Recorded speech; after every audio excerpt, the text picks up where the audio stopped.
જે આપણા ચરણમાં કોટી કોટી દંડવત પ્રણામ. ગઈકાલે બહુ આશીર્વાદ. રીતે સમજાયું.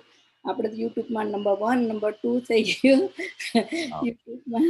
અને જે આખી રાત શોધ્યું તો સવારમાં ને આજે પછી બપોરે શીખીને કરી દીધું. 2 ભાગ થઈ ગયા આપના. અને બહુ સુંદર રીતે સમજાય. વૈષ્ણવો પણ ઘણું આજે તો વૈષ્ણવ બોલશે જ, કારણ કે મેં કહું અમને ના કહો, જેને કહો તો ખબર પડે જે શ્રી નહીં. જે આજના કચામતના પિતા શ્રી વલ્લભાધીશ.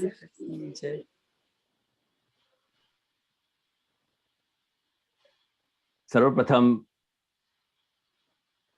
શ્રીનાથજી વચનામૃત સત્સંગ મંડળના સર્વ વૈષ્ણવને આશીર્વાદ સાથે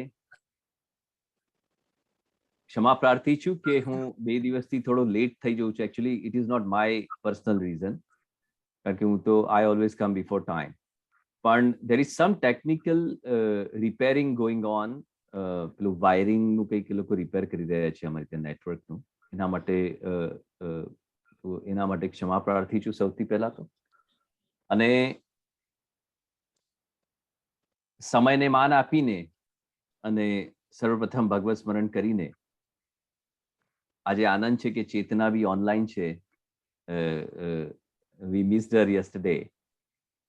I noticed you were not there. કિંતુ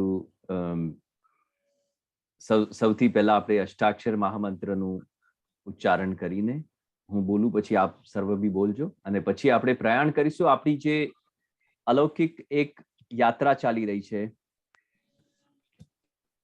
કાળ, કળિયુગ અને કૃષ્ણ. એમને એમ તો વાલા વૈષ્ણવ કૃષ્ણ સુધી પહોંચાય નહીં ને જલ્દી, એટલે થોડોક વિલંબ થાય, થોડોક સમય લાગે. અને વિલંબ થયેથી વિરહ જાગે છે, અને વિરહ જાગે ને એ આપણા પુષ્ટિ માર્ગની ભાવની પરાકાષ્ઠા છે. અને તપ્યા વગર, તપ કર્યા વગર તપાતું નથી, અને તપ્યા વગર કશું મળતું નથી. અને એટલા માટે થોડું વિલંબ થયું, તો એનો બી આનંદ કરજો કે એટલો સમય તમારો ભગવદ નામ સાંભળવા માટેની જિજ્ઞાસા માટે તમારે રાહ જોવી પડી, એનો પણ આનંદ કરજો. એની સાથે સર્વપ્રથમ આપણે અષ્ટાક્ષર મહામંત્રનું ઉચ્ચારણ કરીએ, પછી આપણે મંગલાચરણ કરીએ આજના સત્સંગનું. શ્રી કૃષ્ણ શરણમ મમ, શ્રી કૃષ્ણ શરણમ મમ, શ્રી કૃષ્ણ શરણમ મમ. શ્રી કૃષ્ણાય નમઃ, શ્રી ગોપીજન વલ્લભાય નમઃ, શ્રીમદાચાર્ય ચરણ કમલેભ્યો નમઃ, શ્રી ગુસાઈજી પરમ દયાલ અભિ નમઃ, શ્રી ગુરુવે નમઃ. यदा यदा हि धर्मस्य ग्लानिर्भवति भारत अभ्युत्थानम् अधर्मस्य तदात्मानं सृजाम्यहं परित्राणाय साधनां विनाशाय च दुष्कृतां धर्म संस्थापनार्थाय संभवामि युगे युगे. પ્રભુ કૃષ્ણ આપણને ગીતામાંથી આ આપનો ઉપદેશ, આપનો જે હુકાર છે એ આપણને મળે છે કે ધર્મ અને ધાર્મિક જીવોના રક્ષણ કાજે, અર્થાત તો આપણે બીજી રીતે સમજીએ તો ભક્તો માટે વિશેષ કરીને ભગવાન લડી લેવા પણ તૈયાર છે. આપ જુઓ, એક બાજુ પ્રભુ કહે છે કે ક્યારે કોઈની સાથે લડવું નહીં, અને આપ સ્વયં પ્રેમની, સ્નેહની, પ્રેમની સાક્ષાત મૂર્તિ છે. આપ સ્વયં છે, પ્રેમરૂપ પ્રભુ છે. તો ખરેખર અર્થમાં જો પ્રેમનું બીજું અર્થ આપણે સમજવાનો પ્રયત્ન કરીએ તો કૃષ્ણ કહી શકાય. અને શ્રી કૃષ્ણને બીજા સ્વરૂપમાં, કોઈ સ્વરૂપમાં આપણે સમજવાનો સૂક્ષ્મ પ્રયત્ન કરીએ તો એમને પ્રેમ રૂપ સાક્ષાત કહી શકાય. અને રાધા અને કૃષ્ણમાં, આપણા ઠાકોરજી ને સ્વામીજીમાં કોઈ ભેદ નથી. they are one. તો એવું કહી શકાય કે એ પરમાનંદનો જે પરમાનંદ છે એ રાધા છે, એ શ્રી સ્વામીજી છે. અને એટલા માટે જ્યારે એવી વિકટ પરિસ્થિતિ, કારણ કે આપણે કાળમાંથી સ્પર્શ કરીને અને પછી કાળ અને કળિયુગના વચ્ચે આપણે એક જર્ની કેવી હોય છે, જ્યારે જીવ મૃત્યુ પામે છે ત્યારે એ કેવી જર્ની હોય છે એની, એ પણ આપણે સમજ્યા સૂક્ષ્મ સ્વરૂપમાં. આપણે કળિયુગ વિશે ઘણું બધું ગઈકાલે સમજ્યા. ઘણું બધું તો ન કહી શકાય, ઘણું ઓછું સમજ્યા એવું કહી શકાય કદાચ. તો કિંતુ ઓછામાં ઘણું બધું સમજ્યા. જેમ મેં કહ્યું હતું ને કે આપણને ષોડશ ગ્રંથના સ્વરૂપમાં શ્રી મહાપ્રભુજીએ જે આપણને પ્રદાન કર્યું છે એનો પૂરેપૂરો આપણે સદુપયોગ કરવો જોઈએ. કારણ કે મને ખબર છે કે ઘણા વૈષ્ણવ 5 કે 6 જ પાઠ એમાંથી હું હંમેશા ટકોર કરતો હોઉં છું કે 5 કે 6 પાઠ જ, એમાં કળિયુગમાં કેવી રીતના રહેવું એ પણ આપણને શ્રી મહાપ્રભુજીએ માર્ગદર્શન કર્યું છે. તો કિંતુ આપણે 5 કે 6 7 સિલેક્ટેડ પાઠ જ આપણે કરતા હોઈએ છીએ, પરંપરાથી જે આપણે સાંભળતા હોઈએ, આપણે શીખ્યા હોઈએ આપણા પેરેન્ટ્સ પાસેથી, કે આપણે આપણા સાસુમાએ શીખવાડ્યું હોય, મે બી સમથિંગ લાઈક ધેટ, કે જે મંડળોમાં ચાલતા હોય. બાકીના બધા પાઠ આપણે છોડી દેતા હોઈએ છીએ. કારણ કે મંગલાચરણથી સેવા ફલમ સુધીનો જે આખો 16 પાઠનો ક્રમ છે એ એકના બીજા પૂરક છે, અને છેલ્લે સેવા ફલમ સુધી પહોંચવા માટેનું આખું એક ચેઇન છે, ઇટ્સ અ સાયકલ. પણ વી ડુ વેરી સિલેક્ટેડ પાઠ. આપણને ખબર છે કે ભાઈ યમનાષ્ટક ચાલે, આપણને સર્વોત્તમ સ્તોત્ર ચાલે, પછી કૃષ્ણાશય ક્યાંક કરીએ આપણે, અને એવી રીતના આપણે વી હેવ સિલેક્ટેડ, નવરત્ન કરીએ, સિલેક્ટેડ પાઠ આપણે કરીએ છીએ. And believe me, this is a fact. ના વાલા વૈષ્ણવ, એ 16 પાઠ આપના માટે છે, અને વી have to do all the part in a routine, અને એના ભાવ સાથે આપણે સમજવું જોઈએ. એ પણ ક્યારે આપણે આવતા સત્સંગમાં ક્રમ લઈશું તો આપને ક્લિયર થઈ જાય કે શ્રી મહાપ્રભુજી આપણના કળિયુગમાં કેવી રીતે રહેવું, જલ કમલવત એવી આજ્ઞા કરે છે, અને કેવી રીતના આપણે જીવવું જોઈએ. કારણ કે કળિયુગ ભક્તો માટે તો ઉત્તમમાં ઉત્તમ આપણે જોયું કે યુગ છે, કિંતુ અભક્તો માટે એ જ કૃષ્ણ પછી કાળ બળીને ત્રાટકે છે. અને જે ભક્ત છે એમના માટે પ્રભુ સ્વરૂપ છે. તો આપણે એક વસ્તુ બીજી બી સમજવાની છે કે જ્યાં કંસ છે ત્યાં કૃષ્ણ હશે, અને જ્યાં કૃષ્ણ હોય ત્યાં કંસ ન હોય તો એમને મજા ના આવે, કારણ કે એમની તો લીલાનો ભાગ છે. અને એટલા માટે એ કળિયુગમાં એ કૃષ્ણ જ કાળ બને છે, અને એ અભક્તો માટે જ્યારે કાળ બનીને પ્રગટે છે ત્યારે એ લોકોને સમજ પડે છે. અને ઘણા, કારણ કે કાળ બનીને કૃષ્ણ જ્યારે ત્રાટકે છે ત્યારે એ લોકોનો બી ઉદ્ધાર જ કરે છે પ્રભુ. અને એ લોકોને ખબર છે કે અમે જો આમના હાથે મૃત્યુ પામીશું તો જ અમારો ઉદ્ધાર થઈ શકે. અમે એટલા પાપ કર્યા છે કે બીજા કોઈનું ગજુ નથી કે અમને બેડો પાર કરાવી શકે. અને માટે જાણી જોઈને પ્રોવોક કરે છે પ્રભુ કૃષ્ણને, અને કૃષ્ણ પણ સમજે છે કે મારે આનું સમાપન કરવાનું છે, આ મારી જ લીલા છે. એટલે એમને મેં કહ્યું ને કે કૃષ્ણને કરવું હોય તે કરે, એટલે હરિ કરે સો હોય. અને એટલા માટે આ બધી લીલાનો જ એમનો એક ભાગ છે. ગઈકાલે આપણે કળિયુગ વિષય ઘણા બધા આપણે પોઈન્ટ્સ જોયા કે કળિયુગ કેવું હોય છે, એમાં કેટલા વર્ષ છે, વગેરે વગેરે. આજે આપણે એ પણ એનાથી જ કન્ટિન્યુ કરી રહ્યા છે, કળિયુગનો ભાગ 2, કે દિવ્ય વર્ષ જે આપણે ગણીએ છીએ. આપણે અત્યારે આપણા પ્રમાણે નંબર ઓફ યર્સ આપણે સમજ્યા, કે જેમ હું તમને કહું કે કળિયુગમાં 4,32,000 યર્સ માન્યા છે, એટલે છે. તો એના દિવ્ય વર્ષનું જે યુગ હોય છે એ કેટલા વર્ષનું હોય છે? તો ઇટ ઇઝ ઇન્ટુ 1200, ઇન્ટુ એટલે ઇટ ઇઝ 1200, એટલે કળિયુગ 1200, એટલે આપણે ભવિષ્ય પુરાણ, ભાગવત અને ભવિષ્ય પુરાણના આધારથી જો સમજવાનો પ્રયત્ન કરીએ તો એ દિવ્ય વર્ષ 1200 થાય, એટલે આપણા પ્રમાણે 4,32,000. એટલે બ્રહ્માજીનું જે આખું ક્રમ છે સમયખંડનું, એ પ્રમાણે 1200 વર્ષ થાય, અને અહીંયા એટલે દેવોનું, અને અહીંયા 4,32,000. પછી આપણે સતયુગમાં જઈએ તો સતયુગમાં 17,28,000, એટલે મલ્ટીપ્લાય થતું જાય છે, ડબલ થતું જાય છે. તો 4,32,000 કળિયુગમાં વર્ષ છે. દ્વાપર યુગમાં 8,64,000 છે, જો ડબલ થઈ ગયું. અને પેલામાં દિવ્ય વર્ષ જે છે એ 2,400 દિવ્ય વર્ષ ગણાય.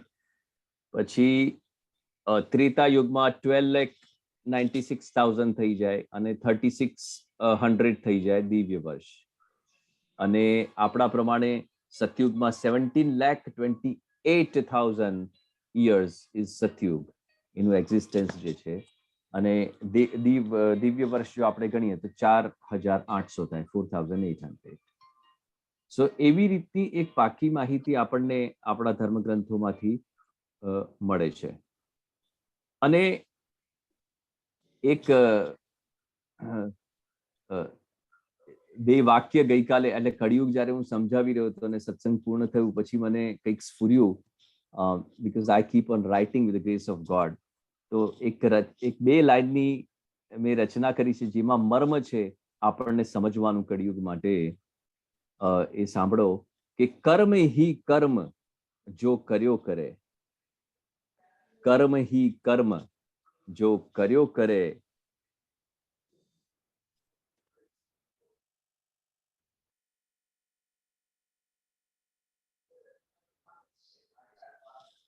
કર્મ હી કર્મ જો કર્યો કરે, ધર્મ છોડ વાકો કર્યો કર્મ જાય. કર્મ હી કર્મ જો કર્યો કરે, ધર્મ છોડ વાકો કર્યો કર્મ જાય. યા કલી में जो नाही આવે સત્સંગ में, વાકો ધર્મ હી ચલ્યો જાય. આ લાઇન્સ ગઈકાલે બે મેં કરી છે કે ઘણા લોકો કહે છે કે અમે તો કર્મમાં જ બિલીવ કરીએ છીએ. તો કર્મનું પણ કર્મ ધર્મ આચરણ છે. અને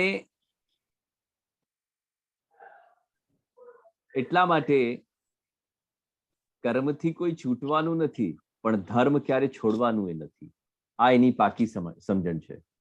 અને એટલા માટે જે લોકો ઘણા બધા મને મળે છે, એ લોકો કહે છે કે અમે તો વી બિલીવ ઇન કર્મ, કે ભગવાન કૃષ્ણએ તો કહ્યું છે ને કર્મણ્યેવાધિકારસ્તે મા ફલેષુ કદાચન. તો વી બિલીવ ઇન કર્મ. તો કર્મમાં પણ ધર્મ તો છે જ. અને એવા કર્મ કરો કે જે ધાર્મિક હોય અથવા ધર્મ સાથે સંલગ્ન હોય. કર્મ તો બધા જ કરે છે, ધાર્મિક લોકો બી કર્મ કરીએ છીએ, આપણે બી કર્મ તો કરીએ જ છે. અને પ્રભુ કૃષ્ણ પણ એનાથી છૂટ્યા નથી. તો આ કળિયુગમાં સત્સંગનો મહિમા શું છે અને ભગવદ નામ સ્મરણનો મહિમા શું છે, એને બે વાક્યમાં સમજાવવાનો મેં પ્રયત્ન કર્યો છે કે કર્મ હી કર્મ જો કર્યો કરે, ધર્મ છોડ વાકો કર્યો કર્મ જાય. या कली में जो नाही आवे सत्संग में, वाको धर्म ही चलियो जाए. Because satsang is a fueling. It's like you are fueling yourself. It's a fuel to your bhav actually. તો એ આપણું ઈંધણ છે શુદ્ધ ગુજરાતી ભાષામાં, કે આપણને બૂસ્ટ કરે છે. તમે ગમે તેવી મર્સિડીઝ ગાડી લઈ આવો, લેક્સસ લઈ આવો, તમે રોલ્સ રોયલ લઈ આવો, પણ જ્યાં સુધી પેટ્રોલ કે ગેસ નહીં પૂરો, what's the use of it? It's gonna be just like that. So to fuel it is very important. The fuel is very important. અને એ સત્સંગ એનું કામ કરે છે, આપણને પોષણ આપે છે, આપણા ભાવને, આપણા ભક્તિને, અને ભગવાન સુધી પહોંચાડવા માટેની એક જે શક્તિ છે ભક્તિ રૂપી શક્તિ છે એ સત્સંગ છે. એટલે સત્સંગમાં અવશ્ય આવવું જોઈએ, બેસવું જોઈએ, સમય કાઢવો જોઈએ. અને હું તો એમ કહું છું કે જેટલું સમય આપણે સત્સંગ સેવા સ્મરણમાં બેસી શકતા હોઈએ ને, એ જ ખરેખર તમારો સમય છે. અને એટલા માટે ઇટ ઇઝ વેરી ઇમ્પોર્ટન્ટ. હવે આપણે જ્યારે કળિયુગની વાત કરી રહ્યા છીએ ત્યારે આપણા સુરદાસજીએ એક અદ્ભુત રચના કરી છે જે આપણે સૌ વૈષ્ણવે ખૂબ જ જાણવા જેવી છે. સુરદાસજીએ એમના કાળમાં એક પ્રકારની રચના કરીને અને ભવિષ્યવાણી કરી દીધી કે કળિયુગ કેવું હશે. અને એ ભવિષ્યવાણી આપણા ધર્મગ્રંથોમાં બી છે, સુરદાસજીએ બી કરી. એ સુરદાસજીની ભવિષ્યવાણી આપણે સાંભળીએ અને સૂક્ષ્મમાં સમજવાનો પ્રયત્ન કરીએ. સુરદાસજી કહે છે કે રે મન ધીરજ ક્યો ન ધરે, રે મન ધીરજ क्यों न धरे, एक सहस्र 900 के ऊपर ऐसो योग परे. રે મન ધીરજ क्यों न धरे. એટલે સુરદાસજી કહે છે કે આ કળિયુગમાં મનમાં ધૈર્ય જ નથી કોઈને. Everyone is so much impatient, and that too without rhyme and reasons. ધૈર્ય કોઈનામાં દેખાતું નથી. ધૈર્ય ના હોય ત્યાં સુધી આપણા શ્રી મહાપ્રભુએ સુંદર ગ્રંથ પ્રકટ કર્યું છે, વિવેક ધૈર્ય આશ્રય. કે સૌથી પહેલા તો આપણે આપણા વિવેકો જાળવવા જોઈએ. મેનર્સ, ડિસિપ્લિન્સ, વિવેક. એ આપણા વિવેક અને ધૈર્ય આપણે આપણે જાળવવા જોઈએ. એ વિવેક જ્યારે આપણામાં આવે ને ત્યારે આપણામાં ધૈર્ય સિદ્ધ થાય પછી. અને વિવેક અને ધૈર્ય સિદ્ધ થાય પછી આપણે ભગવદ આશ્રિત બની શકીએ છીએ. આપણામાં એક સ્ટેડીનેસ આવે છે, એક એકાગ્રતા આવે છે, એક દ્રઢતા આવે છે. નહીં તો ગમે તેવો પવન આવશે, ઉડી જશો. એ સાંસારિક પવન આપણે ઉડાવી ના શકે એટલી તાકાત તો કદાચ આધ્યાત્મમાં છે, આપણે સૌ જાણીએ છીએ. અને we every day practice that. We are connected with that Almighty, who is a superpower, who is Almighty, who is everything. સર્વસ્વ છે આપણું. પેલું કે છે ને કે બધાના કોઈ કોઈના બોસ હોય છે, પણ મેરો સત્તાધીશ તો પ્રભુ શ્રી દ્વારિકાધીશ. એટલે એ પ્રકારે તો બે હાથ વાળો માણસ જ્યારે આપણો બોસ થઈ શકતો હોય તો ચાર શ્રીહસ્ત ધારણ કરવા વાળા એ દ્વારકાધીશ પ્રભુ આપણું શું ના કરી શકે વાલા વૈષ્ણવ. અને એટલા માટે રે મન, સુરદાસજી કહે છે કે રે મન ધીરજ ક્યો ન ધરે, એક સહસ્ર એટલે 1000, એટલે 1000, એક સહસ્ર 900 કે ઉપર. એટલે જો કેટલી સટીક ભવિષ્યવાણી સુરદાસજીએ કરી છે કે 1900 એટલે 1900 એના પછી 900 કે ઉપર એટલે એના પછી એસો યોગ પરે. એટલે એવી પરિસ્થિતિ, એવો સમય આવશે 1900, અત્યારે આપણે 2022માં છે, તો 1900 પછી એવી એક પરિસ્થિતિ, એક સિચ્યુએશન આવશે કે જેમાં લોકોમાં પેશન્સ જ નહીં હોય, એ ધીરજ જ નહીં ધરી શકે. અને આપ કહે છે કે શુક્લ પક્ષ જયનામ સંવત્સર, છઠ સોમવાર પરે. એટલું પ્રિસાઇસલી એ કહે છે કે શુક્લ પક્ષ જયનામ સંવત્સર, છઠ સોમવાર પરે. ડે પણ આપી દીધું, મંથ પણ આપી દીધું, અને બધું જ આપી દીધું છે એમને કે રે મન ધીરજ ક્યો ન ધરે, એક સહસ્ર 900 કે ઉપર એસો યોગ પરે. અને એના પછી આપ કહે છે કે હલધર પુત પવારધર ઉપજે, દેહરી ક્ષત્ર ધરે. સુરદાસજી કહે છે કે હલધર પૂત પવારધર ઉપજે, દેહરી ક્ષત્ર ધરે. એટલે કિસાનનો દીકરો એટલે હળધરજી એટલે કિસાનની વાત કરે છે, ફાર્મર્સની આપ વાત કરે છે કે હળધર પૂત પવાર ઘર ઉપજે, દેહરી ક્ષત્ર ધરે, म्लेच्छ राज्य की सगरी सेना, आप ही आप मरे। म्लेच्छ राज्य की सगरी सेना, म्लेच्छ એટલે વી નો म्लेच्छ કોણ છે? કૃષ્ણાશ્રય ગ્રંથમાં શ્રી મહાપ્રભુ આજ્ઞા કરે છે કે म्लेच्छा ક્રાંતેષુ દેશેષુ પાપૈક નિલયેષુ ચ સત્પીડા વ્યગ્ર લોકેષુ કૃષ્ણ એવ ગતિર્મમ। म्लेच्छ એટલે એને આપણે म्लेच्छ કહીએ છીએ। અને म्लेच्छ राज्य की सगरी सेना, એમની સેના નો વ્યાપ્ત થશે અને આપ હી આપ મરે એટલે અંદર જ અંદર એ લોકો ઝઘડીને એકબીજાને મારકાટ કરશે। તમે જોઈ લો અત્યારે શું થઈ રહ્યું છે।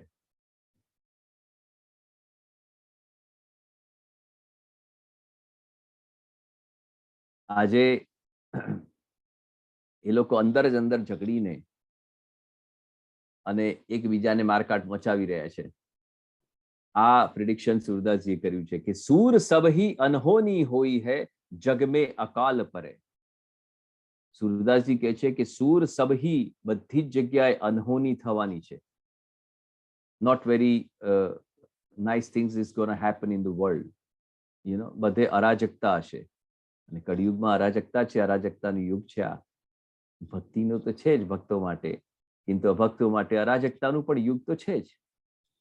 અને એટલા માટે સુરદાસજી કહે છે કે સૂર સબ ही अनहोनी होई है, બધે જ અરાજકતા છે। જગ મેં અકાલ પરે, અકાલ પડશે, દુનિયામાં દુકાળ પડશે, અકાળ પડશે। જે આપણે ગઈકાલે કળિયુગના એમાં પણ બુલેટ પોઈન્ટ્સમાં પણ આપણે જોયું કે ખૂબ જ અકાળ દુકાળ પડશે, અન્ન ઉગશે નહીં, ખાવા પીવાનું હશે નહીં, લોકો માંસ મજ્જા પર જતા રહેશે, એવું આપણે ગઈકાલે જોયું। सूरदास કહે છે કે सूर सब ही अनहोनी होई है, जग में अकाल परे, हिंदू मुगल तुरक सब नाशे, कीट पतंग चरे। हिंदू हसे, मुगल हसे, टर्क्स हसे, टर्कीस सब नाशे, બધાનો નાશ થવાનો છે। અને કીટ પતંગ જરે, કે કીટ એટલે પતંગિયા હોય ને, જીવાતો આપણે દીપક ઉપર જ્યારે પેલી ફ્લાઇંગ બટરફ્લાઇઝ જીવાતો હોય છે, એ કીટ પતંગની જેમ બધા બળી જશે। એ દીપક ઉપર બેસે એટલે બળી જાય। તો આ બધું જ એ કીટ પતંગની જેમ વિનાશ પામશે અને બળી જશે। મેઘનાદ રાવણ કા બેટા, 100 પુની જન્મ ધરે। મેઘનાદ રાવણનો દીકરો 100 પુની જન્મ ધરે, પૂરબ પશ્ચિમ ઉત્તર દક્ષિણ ચહુ દિશી રાજ કરે। એટલે અરાજકતાનું રાજ થઈ જશે। એ મેઘનાદ જેવા રાવણના દીકરા જેવા પુનઃ પુનઃ જન્મ લેશે અને પૂરબ પશ્ચિમ ઉત્તર દક્ષિણ ચારો દિશામાં ચહુ દિશી રાજ કરે, એમનો રાજ હશે અને એ રાજ કરશે। એનો અર્થ એ થયો કે કળિયુગ એની જ્યારે પરાકાષ્ઠા હશે ત્યારે એ જ થવાનું છે ને। તો શ્રી મહાપ્રભુજી બી આપણને આજ્ઞા કરી છે કે કળિયુગમાં આ બધું થવાનું છે। અને એટલા માટે સંવત 2000 के ऊपर 56 વર્ષ ચડે। હવે જો 2056 આટલું બધું સ્પેસિફિક સુરદાસજી કહે છે કે સંવત 2000 के ऊपर 56 વર્ષ ચડે, પૂરબ પશ્ચિમ ઉત્તર દક્ષિણ ચહુ દિશી કાલ ફિરે। ચારે બાજુ કાળ બનીને આ કળિયુગ ત્રાટકવાનું છે, એવું સુરદાસજી પ્રિડિક્ટ કરે છે। After 2056 we are in 2022 right now. તો આપણે જોઈ રહ્યા છે કે અત્યારે વર્લ્ડ સિચ્યુએશન શું છે। આજે all the major countries are sensitively આપણે ગઈકાલે બી મેં કહ્યું હતું કે આપણે ન્યુક્લિયર બોમ્બ, એટોમિક બોમ્બના ઉપર બેઠેલા છે। any moment anything can happen, anything can change, કોઈ સ્થિરતા નથી, કોઈ પ્રિડિક્શન ન કરી શકે અત્યારે કે કોણ કોની સાથે લડી મરશે અને કોણ કોને પૂરું કરી નાખશે. અને એવી પરિસ્થિતિમાં સુરદાસજી આ ભવિષ્યવાણી કરી રહ્યા છે કે અકાલ મૃત્યુ જગમાં હી વ્યાપે, પરજા બહુત મરે.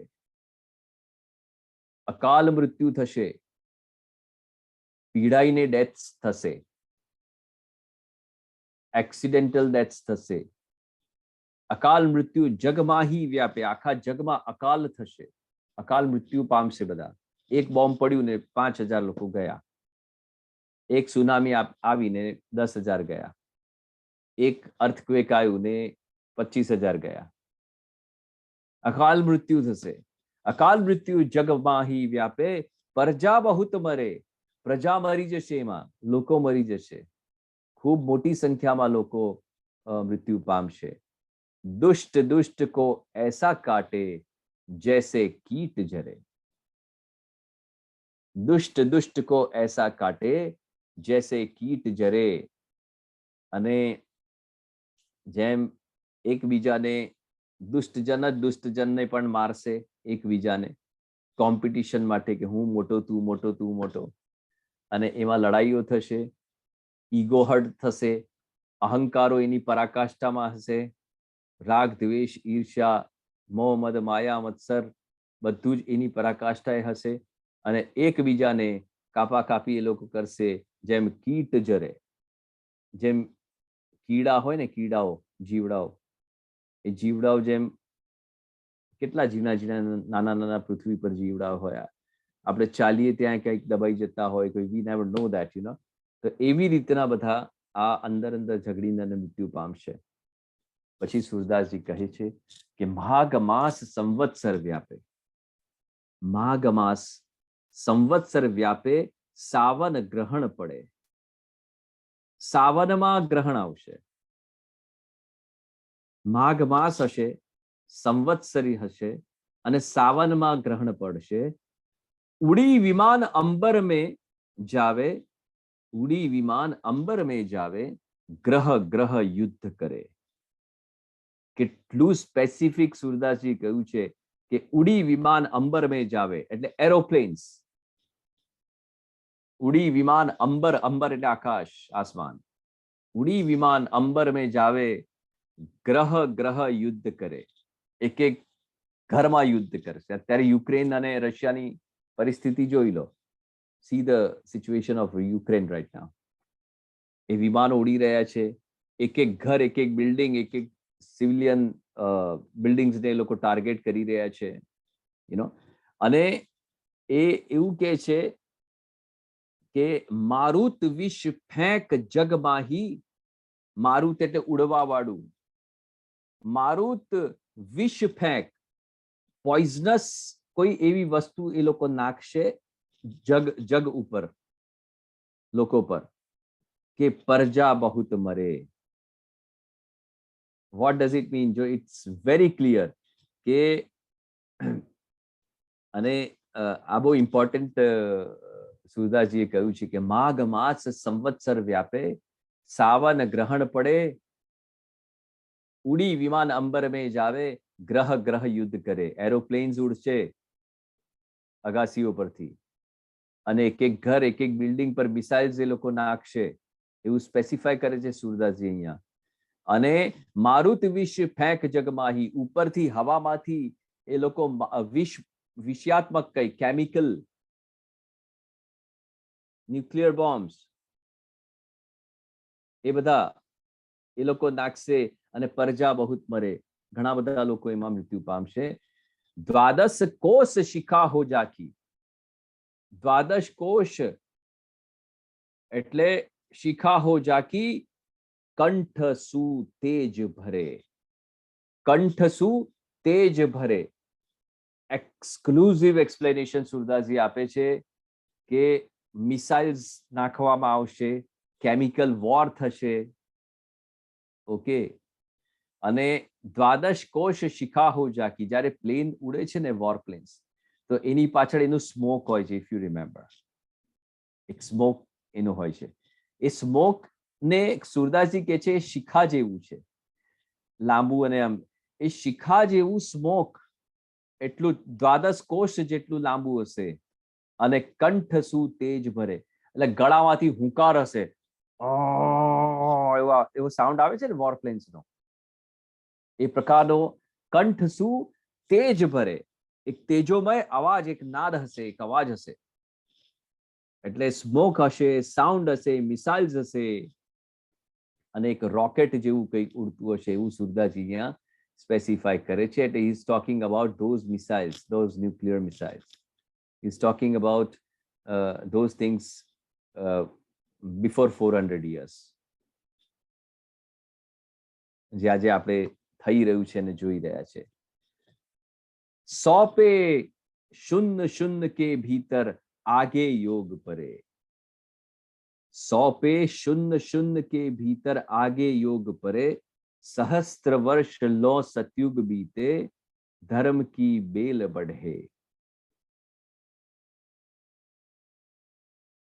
100 पे शून्य शून्य એટલે 10,000 years, 100 પછી 2 zeros, 100 पे शून्य शून्य, 100 पे शून्य शून्य के भीतर आगे योग परे. सूरदास जी कैसे कि सहस्त्र वर्ष लो सतयुग बीते, धर्म की बेल बढ़े, કે આ 10,000 વર્ષ ના અંદર એવો યોગ આવશે કે સહસ્ત્ર વર્ષ લો સતયુગ બીતે, એટલે 1,000 વર્ષ પછી ધર્મની બેલ જે છે એ પાછી ઉગવા માંડશે ને વધવા માંડશે.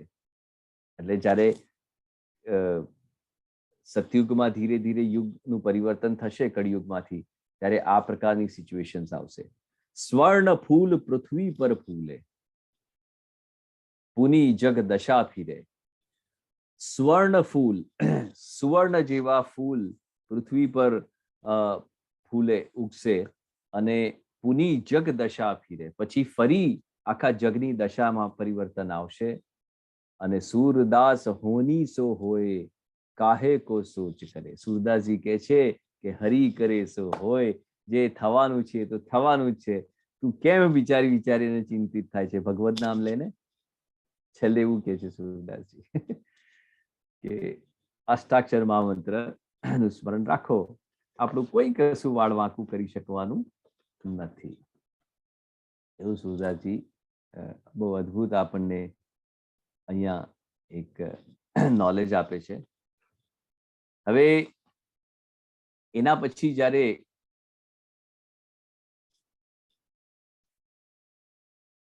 કળિયુગમાં અને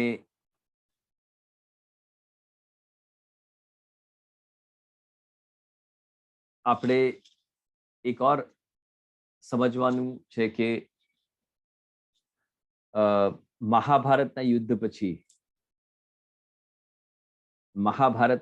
પછી જ્યારે પાંચો પાંડવો દ્રૌપદી સાથે હિમાલય પર પ્રયાણ કરવાનું જ્યારે સમય હતો, એ વખતે જે રીતે પાંડવોએ ભગવાન કૃષ્ણને પૂછ્યું હતું કે પ્રભુ આજે કળિયુગ, કારણ કે દ્વાપરનું સમાપન અને કળિયુગનો પ્રવેશ, પ્રભુ કૃષ્ણના જ્યારે ગઈકાલે આપણે જોયું કે આસુર વ્યામો લીલા પ્રભુ કૃષ્ણએ કરી, એના બીજા ક્ષણથી કળિયુગનો પ્રવેશ થયો છે. પ્રભુના ચરણ જ્યારે અહીંયા પૃથ્વી માતા પરથી પ્રયાણ કરી ગયા, ત્યારથી જ આ બધી અરાજકતા પ્રવેશ કરી ગઈ. ગઈકાલે આપણે પ્રસંગમાં જોયું. તો એ જે તે વખતે પાંડવોએ કૃષ્ણને પૂછ્યું કે પ્રભુ આ કળિયુગમાં શું થશે અને કેવું હશે આ કળિયુગ? તો કૃષ્ણ કહે છે કે એના માટે આપ સૌને 5 જણાને એક વનમાં જવું પડશે, અને એ વનમાં ગયા પછી આપને જે તે અનુભવો જે થાય ને, એ પછી આપ મને જણાવજો. આપને ખ્યાલ આવી જશે કે કેવી પરિસ્થિતિ હશે ને શું થશે. તો એ પાંડવોને પ્રભુ કૃષ્ણએ વનમાં મોકલ્યા છે. અને યુધિષ્ઠિર મહારાજ જ્યારે પ્રથમ વનમાં પધાર્યા, ત્યારે સર્વપ્રથમ એમને એક હાથીના દર્શન થયા ત્યાં એ વનમાં. અને હાથીને 2 સૂંઢ હતી. It head 2 trunks actually. અને એ હાથી 2 સૂંઢ વાળા હતા. તો એનું મર્મ પછી જ્યારે પાછા પુનઃ જ્યારે પધાર્યા કૃષ્ણને પૂછ્યું યુધિષ્ઠિર મહારાજે કે આ 2 સૂંઢ વાળા હાથીનો શું ભાવ છે, એટલે એ શું હોઈ શકે. I am trying to speak and explain it in a very easy language, okay? એટલે I don't know how much I'll be able to explain, but I'm trying to be in a most easy language. એટલે કૃષ્ણને પૂછ્યું યુધિષ્ઠિર મહારાજે કે આ 2 સૂંઢ વાળા હાથીનું શું ભાવ છે. તો કૃષ્ણ કહે છે કે યુધિષ્ઠિરજી, આ એવા લોકો આ પૃથ્વી પર રાજ કરશે કે બોલશે કઈ અને કરશે કઈ. And that is why they have 2 trunks. આપણે કહીએ છીએ ને હાથીના દાંત દેખાડવાના બીજા હોય છે અને ખાવાના બીજા હોય છે. એવી રીતે આ જમાનામાં એવા લોકો હશે, ડ્યુઅલ પર્સનાલિટી જેને આપણે કહીએ છીએ કે મુંહ મેં રામ બગલ મેં છુરી, એવું કહેવાય છે. તો એવા 2 પર્સનાલિટી વાળા લોકો હશે કે એ લોકો બોલશે કઈ અને કરશે કઈ. they won't walk the talk, you know. અને એટલા માટે હંમેશા હું કહું છું કે આપણે જે બોલીએ એ કરવું જોઈએ, અથવા તો એ જ બોલવું જોઈએ જે આપણે કરવાના હોઈએ, અથવા બોલી ગયા હોઈએ તો એ કરી નાખવું જોઈએ.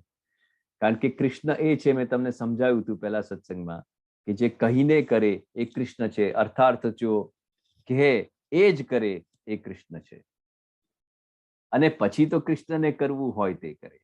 એટલે એમનો એક સ્વભાવ વિરુદ્ધ ધર્માશયનો બી છે પ્રભુ કૃષ્ણનો, કે બોલશે કઈ ને કરશે કઈ. તો એમને આપણાથી ના પહોંચી વળાય, પણ આપણે એઝ અ હ્યુમન આપણને કોઈ એક્સેપ્ટ નહીં કરે એવું, યુ નો. આપણને કહેશે આ તો જૂઠો છે.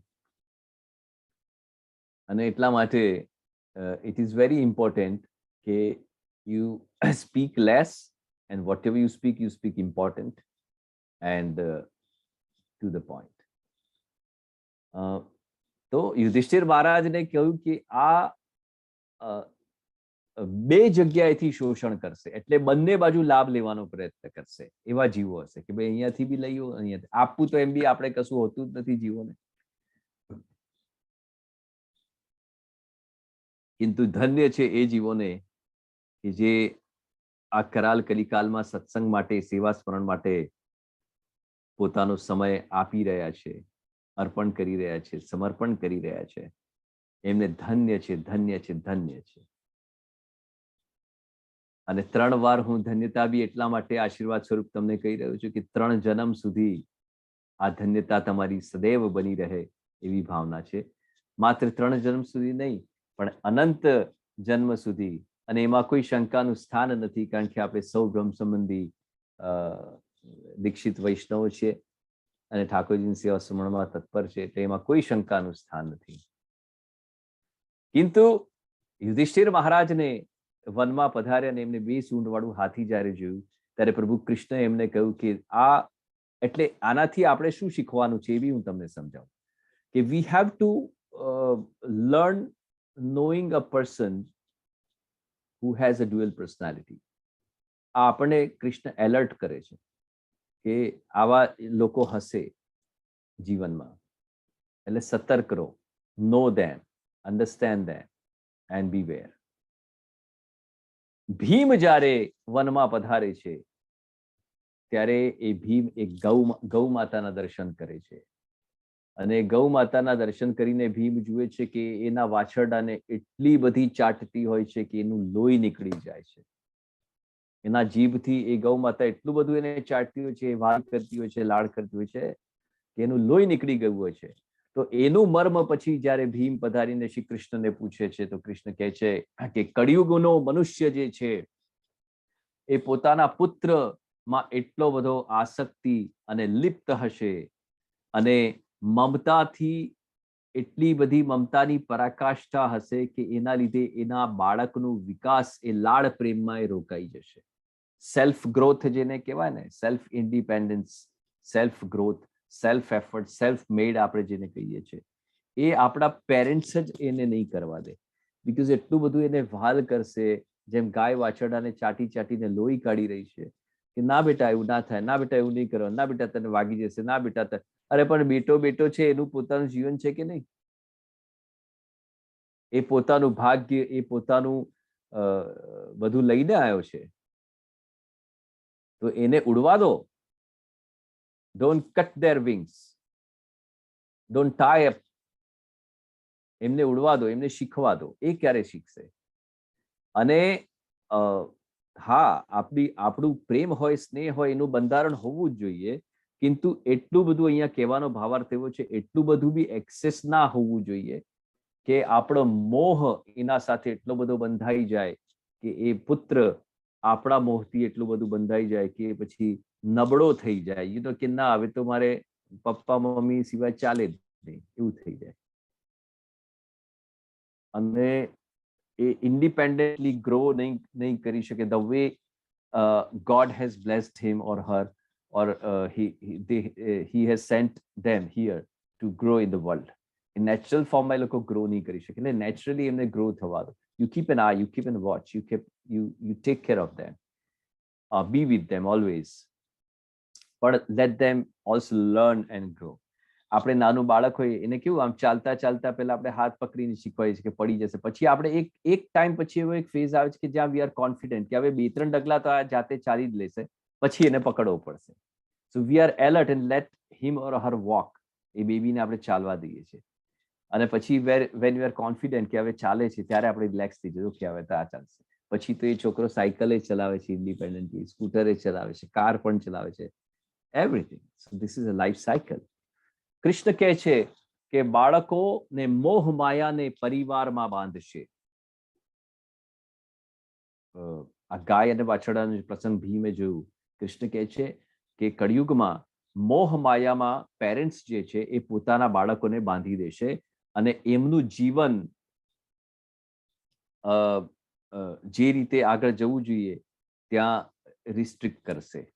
પછી પુત્રો પત્નીની અમાનત છે. કૃષ્ણ કહે છે કે મોહ કેમ છોડવું જોઈએ? મોહ કોનો હોવો જોઈએ ખબર છે? મોહનનો.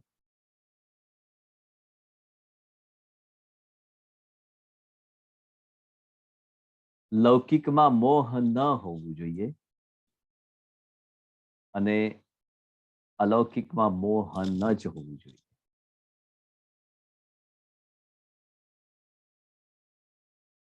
जहां मोह नहीं है वही मोहन है, और जहां मद नहीं है, जहां मोह नहीं है, वो मदन मोहन है. મદ નથી, મદ એનામાં ભગવાન હોવા છતાંય, પ્રભુ હોવા છતાંય, અને નથી એનામાં મોહ, મદ નથી, અને जिसमें मद नहीं है, जिसमें माया का स्पर्श नहीं है, वो मदन मोहन है. અને આપણામાં તો કેટલું મદ આવી જાય છે. એક નાનકડું પ્રોગ્રામ ઓર્ગેનાઇઝ કરી દઈએ છે અને we want to rule the world. અને જે આખી સૃષ્ટિની ઉત્પત્તિ કરીને બેઠો છે, આખી બ્રહ્માંડની ઉત્પત્તિ કરીને બેઠો છે, જે બધાને ચલવી રહ્યો છે, એનો વિવેક જુઓ. તો આપણને મોહ હોવો જોઈએ, પણ એ મદન મોહનનો હોવો જોઈએ. અને કૃષ્ણ કહે છે કે પુત્રો એ પત્નીની અમાનત છે, એટલે જ્યાં સુધી એ લગ્ન નથી કરતો ને ત્યાં સુધી એ તમારો છે. આફ્ટર મેરેજ એ એના પત્નીનો થઈ જવાનો છે. આ કૃષ્ણ ભીમને કહે છે. બોલો, પુત્રી પતિની છે, હસબન્ડની. જ્યાં સુધી ઘરમાં છે ત્યાં સુધી બરાબર છે, પણ પછી એ મેરેજ કરીને જાય છે તો એના પતિની થાય છે. એમાંથી બી મોહ ઓછો કરો. અને આ શરીર જે છે એ મૃત્યુનું છે, એટલે શરીરમાં બી બહુ મોહ નહીં રાખવાનો. આપણે આપણા બોડીમાં બી આપણે શરીરનો ઇન્ટરેસ્ટ એટલો હોવો જોઈએ કે આપણે સેવામાં સુંદર રીતે તત્પર થઈ શકીએ અને ફિઝિકલી એક્ટિવ રહી શકીએ. પણ શરીર જે છે એ તો મૃત્યુનું છે, છેલ્લે તો મૃત્યુ લઈ જવાનું છે એને, એ ભસ્મ થઈ જવાનું છે. અને આત્મા જે છે એ પરમાત્માની અમાનત છે. એટલે ક્યાં મોહ રાખશો તમે, મને કહો? બધું તો બીજાનું છે, આપણું કશું જ નથી. પણ છતાંય બીજાનું બી આપણું, આપણે તો આપણું જ સમજીને બેઠા છે, પણ આપણું નહીં પણ બીજાનું બી આપણું આપણે સમજીને બેઠા છે, અને એ બી જોઈએ છે આપણને. બોલો, આવો સ્વભાવ જીવનો છે. તો કળિયુગનો પ્રભાવ છે આ, કે કળિયુગ એવું છે કે આ પ્રકારે કૃષ્ણ કહે છે કે મોહ કાઢી નાખો અને માત્ર મામેકમ શરણમ વ્રજ. કૃષ્ણ કહે છે અર્જુનને ગીતામાં કે એકમાત્ર મારા ધર્મની સાચવણી તું કર, બધા ધર્મનો સાર એમાં આવી જાય છે. અન્યથા બીજા બધા ધર્મોને તું પરિપૂર્ણ કરવાનો પ્રયત્ન કરીશ અને મારું ધર્મ નહીં સચવાય તો બધામાંથી તને પૂર્ણ ફળ નહીં મળે. એટલા માટે કૃષ્ણ આ આજ્ઞા કરે છે ભીમને. અર્જુન જ્યારે વનમાં ગયા, ત્રીજા પાંડવ, ત્યારે એક પક્ષી એમને જોવા મળ્યું, એક બર્ડ એમને જોયું જેની પાંખ ઉપર વેદની રીચાઓ લખેલી હતી. અને એ પક્ષી જે છે, પાંખ પર તો વેદની રીચાઓ લખી હતી, પણ એ મીટ ખાઈ રહ્યું હતું, માંસ ખાઈ રહ્યું હતું. હવે આનો પ્રશ્ન જ્યારે કૃષ્ણને કર્યો ત્યારે કૃષ્ણએ કહ્યું કે અર્જુન, આ જે પક્ષી છે જેની પાંખ પર વેદની રીચાઓ લખેલી છે, એ કળિયુગમાં વિદ્વાન લોકો કહેવાશે. એવા લોકો વિદ્વાન તરીકે ગણાશે કે એમની મનસા કોઈના મૃત્યુ પછી એની સંપત્તિની પ્રોપર્ટી લઈ લેવાની હશે, કે આ ક્યારે મૃત્યુ પામે, આ ક્યારે જાય, હરિશરણ થાય અને ક્યારે હું આનું બધું પચાવી લઉં.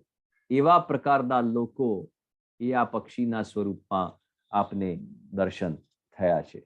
પછી સ્ટેટસ ગમે તેટલું મોટું હશે, પણ બીજાની સંપત્તિ પર જ દ્રષ્ટિ હશે કે ભાઈ ક્યારે હું આનું લઈ લઉં.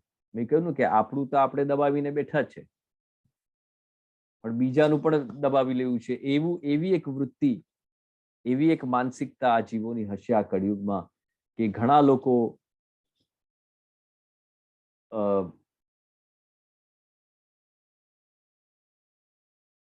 લોકો બીજાનું બધું હડપી લેવા માટે તૈયાર હશે. અને સંત સાધુ સ્વરૂપો પ્રકારના જીવો કે સંત સાધુ ખૂબ ઓછા હશે. પછી પાંચમા પાંડવ નકુલ જ્યારે વનમાં ગયા તો એમને શું જોયું કે એક ભારે ચટ્ટાન, એક બહુ મોટી શિલા, ભારે ચટ્ટાન પર્વતની ઉપરથી ગબડતા ગબડતા રોકાઈ ગઈ છે.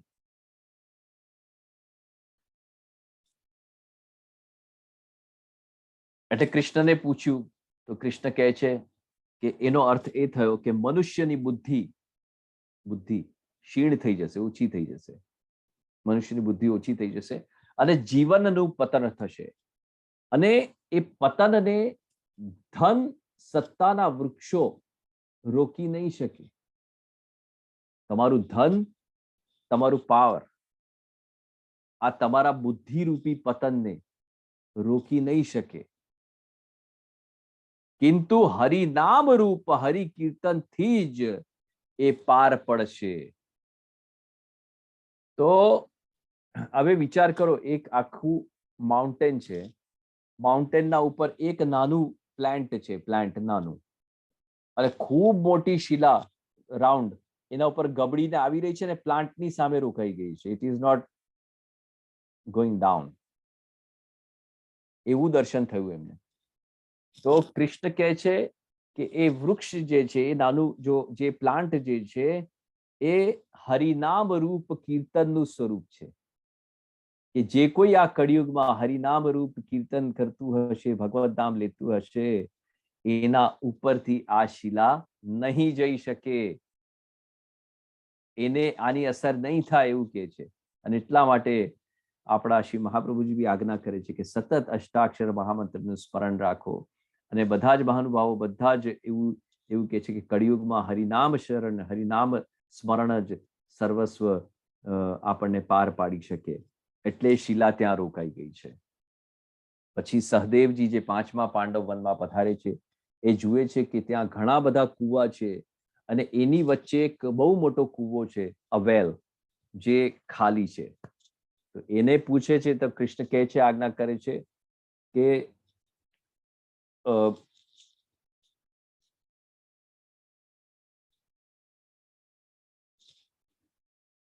જે ધનવાન લોકો હશે, ધની શેઠ જે કહેવાતા હોય, એ લોકોની પુત્રીના વિવાહ માટે અને ઉત્સવોમાં એટલો બધો ખર્ચ કરશે અને પછી પોતાની ઇન્દ્રિયોની સંતુષ્ટિ,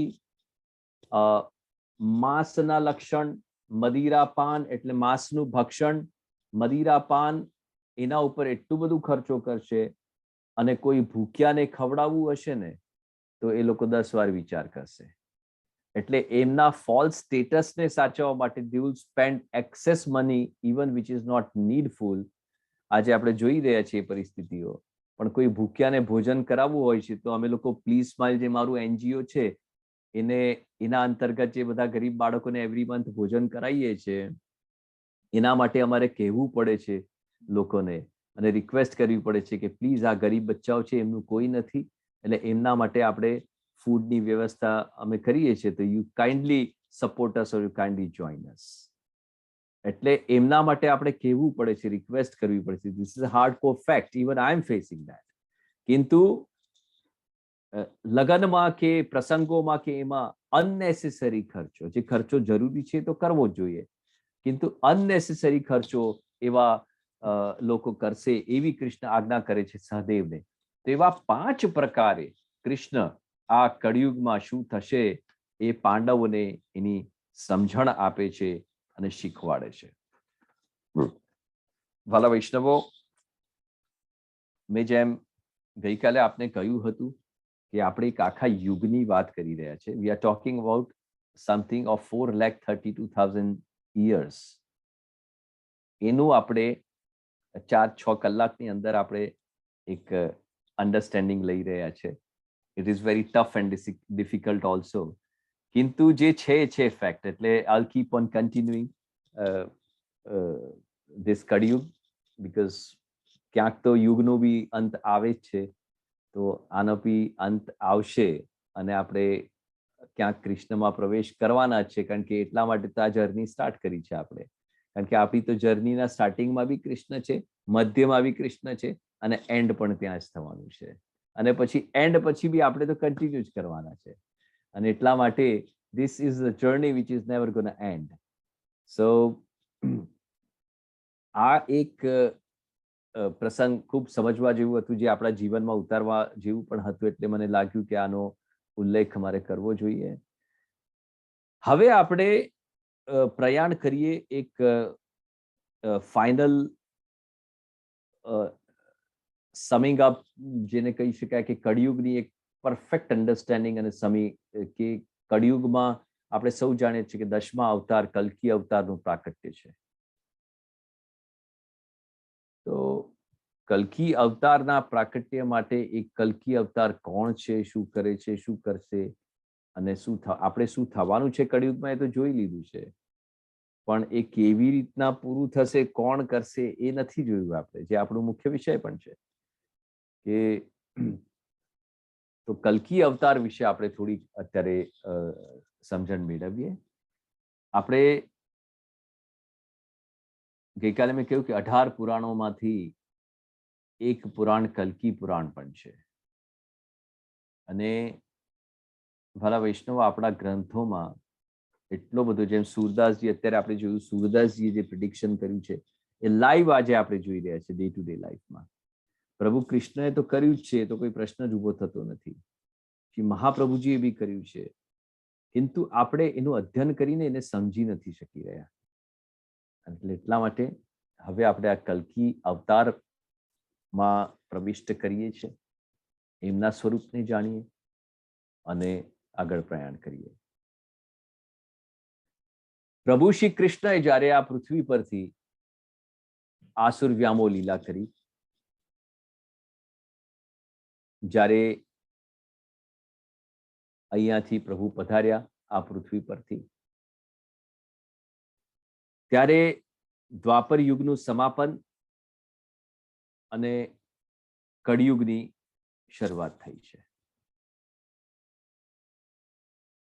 એ જે તે વખતે પ્રભુના પધાર્યા પછી બ્રહ્માજીએ એમની જે પીઠ છે, ધ બેક સાઈડ, આ પીઠ એમની એ પૃથ્વી તરફ કરી દીધી.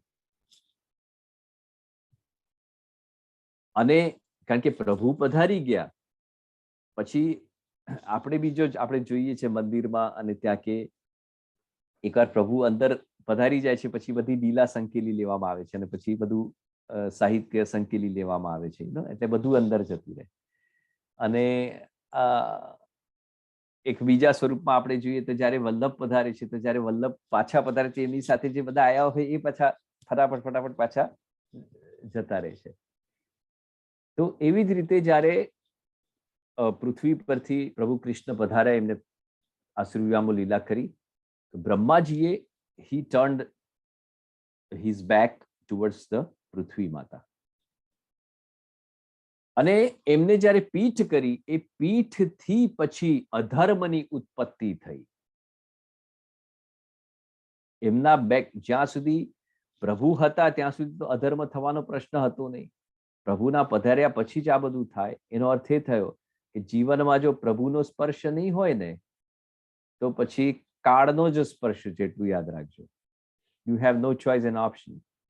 અને એટલા માટે તમે વિચાર કરો કે એ વૈષ્ણવ પર કેવી અનહદ કૃપા શ્રી વલ્લભાચાર્યજી મહાપ્રભુજીએ કરી છે, શ્રી વલ્લભે કરી છે, કે આપણને હજારો કરોડો વર્ષ અને જન્મના માંથી પાર પાડી દીધા છે આપણને. તો એ પીઠથી, એ પીઠ ફેરવ્યાથી અધર્મની ઉત્પત્તિ થઈ છે. અને એ અધર્મના સહયોગથી, એના સપોર્ટથી કામ, ક્રોધ, લોભ, મોહ અને અહંકારનું પ્રાકટ્ય, એની ઉત્પત્તિ થઈ. કારણ કે જેવું બીજ હોય એવું જ ઉગે. આપણે જેવું રોપીએ એવું ઉગે. આપણે જે રોપીએ તે ઉગે. અને અધર્મ હોય ત્યાં આ જ બધું આવવાનું છે. Until unless someone who would overpower it and resolve it or solve it and bring it to the final solution, what is good and what is bad. અને એટલા માટે જ મેં પહેલો શ્લોક આજે લીધો કે યદા યદા હિ ધર્મસ્ય ગ્લાનિર્ભવતિ વાત, કે જ્યારે જ્યારે ધર્મની અર્થાત તો ધાર્મિક લોકોની ક્ષતિ થતી હશે ત્યારે હું કોઈના સ્વરૂપમાં પ્રકટ થઈને અને એનું રક્ષણ કરીશ, એનું સંરક્ષણ કરીશ, એવું કૃષ્ણ કહે છે. અને એટલા માટે કામ, ક્રોધ, લોભ, મોહ, મત્સર અને અહંકારની ઉત્પત્તિ થઈ. પછી અધર્મ સાથે કામ, ક્રોધ, લોભ, મોહ અને અહંકાર થી કળિયુગની રચના થઈ છે. આ કળિયુગ આવ્યું ક્યાંથી? કંઈક તો કેમિકલ રિએક્શન હોય ને કોઈ વસ્તુને બનાવવા માટે. there is some mix to be taken care of. આજે આપણે ત્રિચપ ઓઇલ ભારતમાં મળે છે. એ ત્રિચપ હેર ઓઇલ મળે છે. નિશાબેન ઉકાની ઓનલાઈન છે અત્યારે, આપણા વૈષ્ણવ વાસુ પ્રોડક્ટ્સ. તો એ એમને તો તેલ નહીં બની ગયું હોય ને, એમાં કઈ ઇન્ગ્રીડિયન્ટ્સ હશે, એમાં કઈ મિક્સ હશે. તમે ભોજન બી બનાવો છો તો એમાં કંઈક તો તમે નાખો છો ને, મસાલો નાખો છો, આ નાખો છો, તે હળદર નાખો છો, યુ મિક્સ ઇટ. તો એવી રીતે આ કળિયુગને પ્રકટ થવા માટે બી કંઈક આધાર તો જોઈએ ને. તો એ આધાર શું હતું? તો એ અધર્મ સાથે આ કામ, ક્રોધ, મોહ અને અહંકાર અને લોભ, આ લોકોએ એક થઈને અને એમાંથી પછી કળિયુગની ઉત્પત્તિ થઈ છે. અને કળિયુગની રચના થયા પછી એના પ્રભાવે કળિયુગમાં બ્રાહ્મણોમાંથી જ્ઞાન જતું રહ્યું. જ્ઞાની બ્રાહ્મણો ખૂબ ઓછા થઈ ગયા. એટલે જ્ઞાની બ્રાહ્મણ એટલે જેમને વેદાભ્યાસ કર્યું હોય, કે શાસ્ત્રોનું અધ્યયન કર્યું હોય, પુરાણોનું અધ્યયન કર્યું હોય, ભાગવદ ગીતા વગેરે ધર્મગ્રંથોનું અધ્યયન કરેલા બ્રાહ્મણો ખૂબ જ ઓછા થઈ ગયા. પછી સ્ત્રી દ્વારા પરપુરુષનું અનુસરણ થવા માંડ્યું. આ કળિયુગના પ્રભાવથી શું શું થવાનું છે અને શું થયું છે એ છે. કળિયુગના આવવાથી બ્રાહ્મણોના જ્ઞાન ઓછા થઈ ગયા, સ્ત્રી પરપુરુષના અનુસરણમાં જતી રહી, માણસ પૂજન વ્રત ઉપવાસ બંધ કરી દેવા માંડ્યા. પૂજન ઉપવાસ વ્રત, હવે એકાદશી શું કરવાની, હવે તો ચાલે, હવે આપણે શું છે એકાદશી શું, વોટ ઇઝ એકાદશી? આપણે તો પિઝા ને પાસ્તા ને હેમબર્ગર તે બધું ખાવાનું જ, આપણે તો એના વગર ચાલે નહીં. ભેલપુરી, પાણીપુરી, બધી પૂરી. પછી જયારે સમય આવે ત્યારે અમરીશ પુરી યાદ આવે આપણને. Amrish Puri use to be a very famous villain in Indian cinema, કે એના સ્ક્રીન પર આવવાથી લોકો ડરતા હતા, એટલે પછી અમરીશ પુરી યાદ આવે. આપણે આ બધું એના કરતા પ્રેમપુરી ખાવી સારી. આ બધી પૂરીઓ કરતા પ્રેમપુરી આરોગવી સારી. પ્રેમપૂર્વક પહેલે પ્રભુને ધરાવવાની, પછી એ પ્રસાદી આપણે લેવાની, એ સારી. અને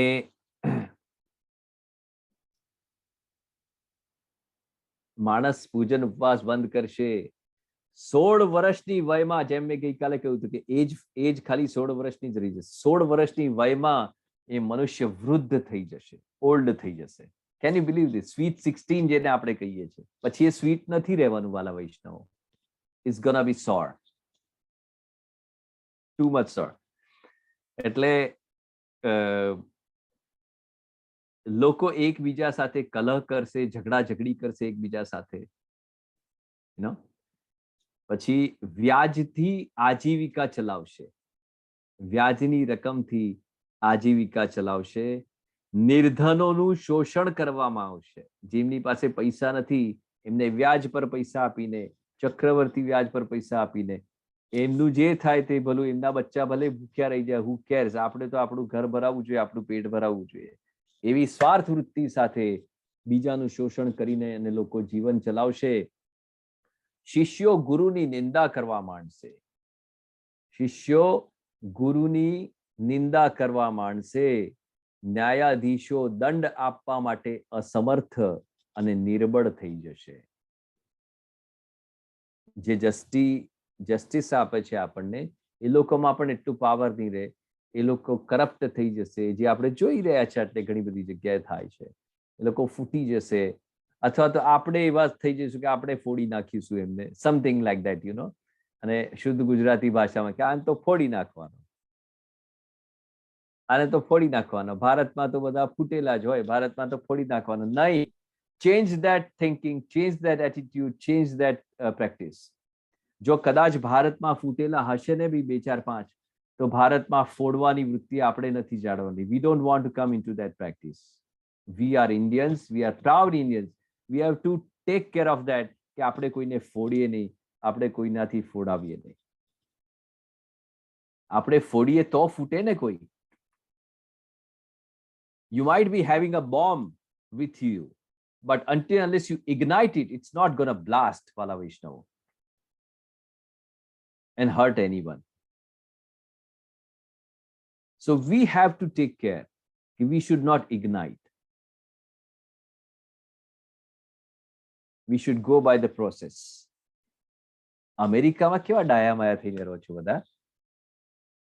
To follow all the rules and regulations. ના, અહીંયા તો કરવું જ પડે. તો કેમ પેલું ઘર નથી આપણું? ઘર તો એ છે, અહીંયા કરવું પડે તો ત્યાં તો કરવું જ જોઈએ.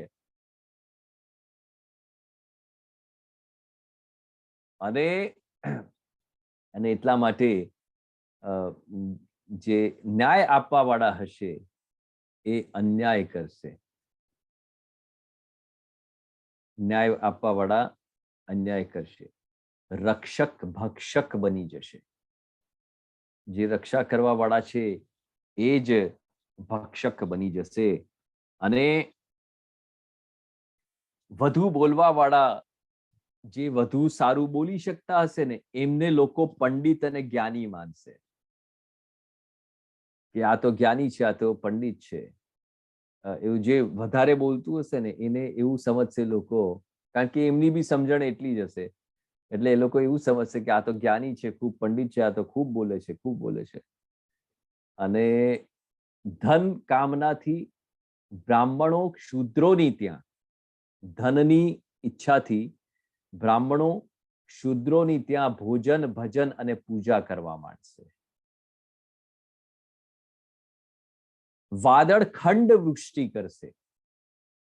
વાદળો ખંડ વૃષ્ટિ કરશે, જે આપણે આજે જોઈએ છે. એન્વાયરમેન્ટલ ચેન્જ આપણે જોઈએ છે. એટમોસ્ફિયર કેવું બદલાઈ ગયું છે. તમે જુઓ કે શરદીમાં ગરમી પડે છે, ગરમીમાં વરસાદ પડે છે, અને વરસાદની સિઝનમાં વરસાદ આવતો જ નથી. એ જમાના ગયા કે આવ રે વરસાદ, ઢેબરિયો વરસાદ, ઊની ઊની રોટલીમાં કારેલાનું શાક, એ તો જતું રહ્યું બધું. આપણા બાળપણમાં કદાચ હતું એ. હવે તો વરસાદ આવતોય નથી ક્યારેક, અને ઊની રોટલીઓ કોઈ બનાવીને આપણે આપતા નથી કોઈને, કારેલા ખાવા ગમતા નથી.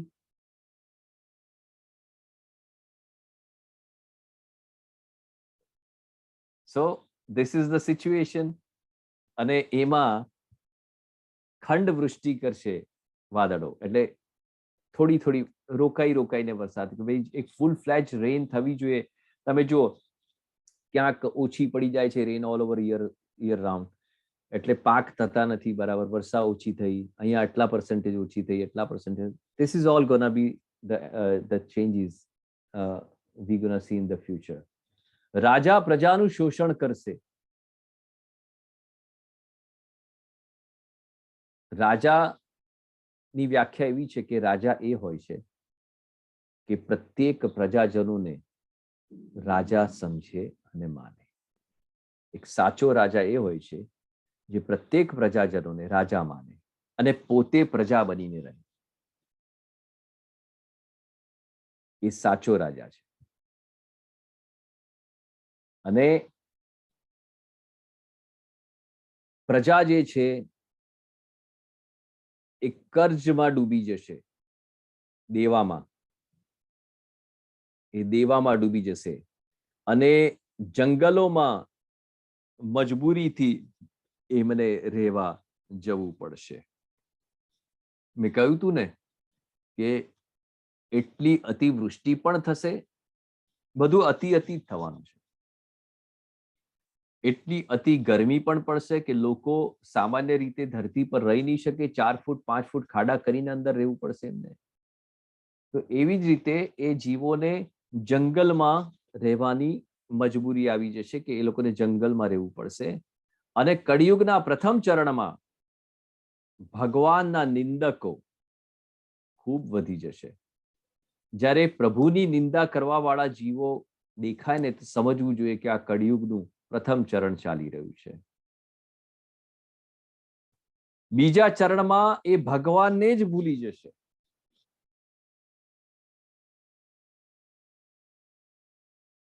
અને ત્રીજા ચરણમાં વર્ણશંકર ઉત્પન્ન થશે. અને ચોથા ચરણમાં નાતી જાતિ ધર્મ ભૂલી જવાશે. ધર્મ પણ ભૂલી જવાશે. આ બધું જ્યારે થશે ત્યારે બધા દેવો એકાગ્ર થઈને, આ ફ્યુચર પ્રિડિક્શન્સ છે. આ કળિયુગમાં શું થશે એનું ફ્યુચર પ્રિડિક્શન અત્યારથી આપણા ધર્મગ્રંથોમાં છે કે એ બધા દેવો એકત્રિત થઈને જે પીડાતા હશે, પીડિત થઈને અને બ્રહ્માજી પાસે જશે અને વિનંતી કરશે કે માં પૃથ્વી એની ધર્મ રક્ષા માટે એ પ્રાર્થના કરશે. ત્યારે બ્રહ્માજી કહેશે કે તમે બધા દેવોને મળીને વિષ્ણુ ભગવાન પાસે જઈને અને વિનંતી કરો અને એમને કહો કે પુનઃ ધર્મ સ્થાપન માટે આપ પધારી અને પ્રાર્થના કરજો. આ દેવની સ્તુતિ સાંભળીને ત્યાંથી બધા દેવો પછી વિષ્ણુ ભગવાન પાસે જવાના છે અને ત્યાં જઈને અને વિનંતી કરશે કે પ્રભુ વિષ્ણુને વિનંતી કરશે કે આવી રીતના પરિસ્થિતિ છે અને આપ એને સાચવો. ત્યારે પ્રભુ વિષ્ણુ એ શીઘ્ર શીઘ્ર એટલે સમય બગાડ્યા વગર. તમે જુઓ, એક બહુ સુંદર સમજવા જેવી વાત છે અહીંયા કે દેવોએ વિનંતી કરીને એની બુદ્ધિ બ્રહ્માજીએ આપી કે વિષ્ણુ ભગવાનને કહો. એટલે થિંક ટેન્ક ઇઝ બ્રહ્માજી. અને દેવોને સમૂહમાં મોકલ્યા કે બધા જોડે જાઓ. એટલે સમૂહમાં જ્યારે આપણે કોઈ વાત મૂકીએ ને તેનો પ્રભાવ વધારે પડે છે. આજે પણ તમે એક જણ જઈને કોઈને કહો અને 4 જણ જઈને કોઈને કહો ભેગા થઈને, તો એનો પ્રભાવ વધારે પડે છે. અને સાથે એ દેવ છે, એટલે પ્રભુના મિનિસ્ટર્સ છે. તો એ બધા મિનિસ્ટર્સ, બધા દેવો ભેગા થઈને એમને કહે છે કે આવું કંઈક કરો. તો પ્રભુ શીઘ્ર, એમાં શીઘ્ર શબ્દનો એક ઉપયોગ થયો છે. શીઘ્ર એટલે વિધાઉટ વેસ્ટિંગ ટાઈમ પ્રભુ એના ઉપર એક્ટ કરે છે. તો એમને પ્રભુ પાસે વાત પહોંચાડવા માટે દેવોનું સમૂહ ત્યાં પધાર્યું. ખ્યાલ આવ્યો કે બ્રહ્માજીને કોન્ફિડન્સ છે કે ભાઈ આમનું તો પ્રભુ સાંભળશે કારણ કે દેવ છે. તો એવી જ રીતે આપણે બી જ્યારે કોઈની પાસે જઈએ છીએ કોઈ વાત કરવા માટે કે વાત મૂકવા માટે, ત્યારે એ ધ્યાન રાખવું જોઈએ કે આપણે ક્યાં જઈએ છીએ, કોની પાસે જઈએ છીએ અને કોણ કોણ જઈએ છીએ અને કેવા લોકો જઈએ છીએ.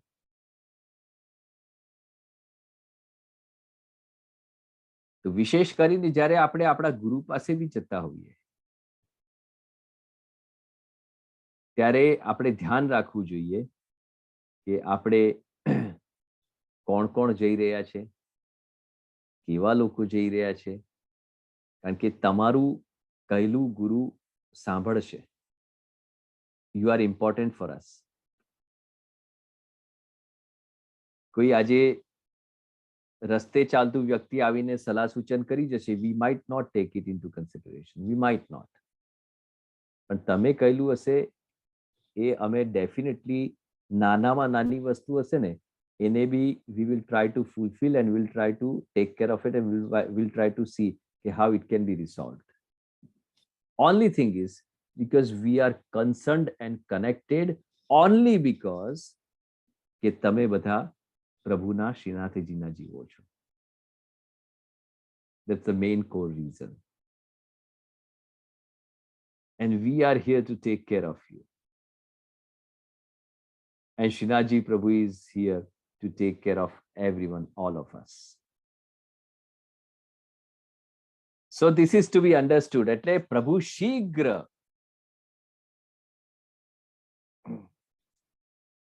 આના પછી કહે છે કે હું વહેલામાં વહેલી તકે આનું નિરાકરણ માટે હું પ્રકટ થઈશ, એવી બાહેધરી આપે છે દેવોને. અને પછી સંભલ ગ્રામ નામક એક ગામ છે જે મુરાદાબાદ, એટલે આ લગભગ ઉત્તર પ્રદેશ અને મધ્યપ્રદેશની આસપાસ ક્યાંક છે.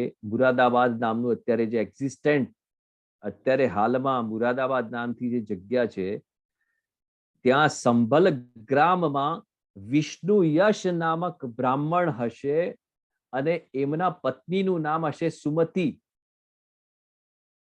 સી ધ ડિસ્ક્રિપ્શન કે કોની ત્યાં કલ્કી અવતાર પ્રકટ થવાના છે, એમના નામ પણ માતૃચરણ પિતૃચરણ આપેલા છે. જગ્યા પણ એ જગ્યા હજી એક્ઝિસ્ટિંગ છે અને એ જગ્યા પર આજે પણ મહાદેવજીનું સ્થાન છે. એ મુરાદાબાદ પાસે જે જગ્યા છે સંબલપુર નામક જે આ જગ્યા છે એ ત્યાં મહાદેવજીનું પ્રાચીન કાલથી ત્યાં એક મંદિર છે, સ્થાન છે. એ કેમ છે આગળ તમને ખબર પડશે. અત્યારે બી છે તેમ. એની પૂર્વ તૈયારી કેવી છે જુઓ પ્રભુને પધારવાની. તો સંભલ ગ્રામમાં વિષ્ણુ યશ નામક બ્રાહ્મણને ત્યાં પત્ની સુમતિના ગર્ભમાંથી કલ્કી અવતાર પ્રકટ થશે. એવો ઉલ્લેખ કલ્કી પુરાણમાં આપણને પ્રાપ્ત થાય છે. એ સુમતિજીના ગર્ભમાં પ્રવેશ કરશે, પછી વૈશાખ શુક્લ દ્વાદશીના દિવસે, દિવસ પણ આપી દીધો છે, વૈશાખ શુક્લ દ્વાદશીના દિવસે પ્રભુ કલ્કી અવતારના સ્વરૂપમાં પ્રકટ થશે અને આ ધરતી પર ગંગાજી આપનું અભિષેક કરશે. ગંગાજી એમનું અભિષેક કરશે અને બધા લોકો વેદોનું અનુસરણ કરશે. પવિત્ર હૃદયવાળા બ્રાહ્મણ વિષ્ણુયશજી નામકરણ માટે યજુર્વેદી અને સામવેદી બ્રાહ્મણોનું સહયોગ લેશે, એમને આમંત્રિત કરશે અને બાળકના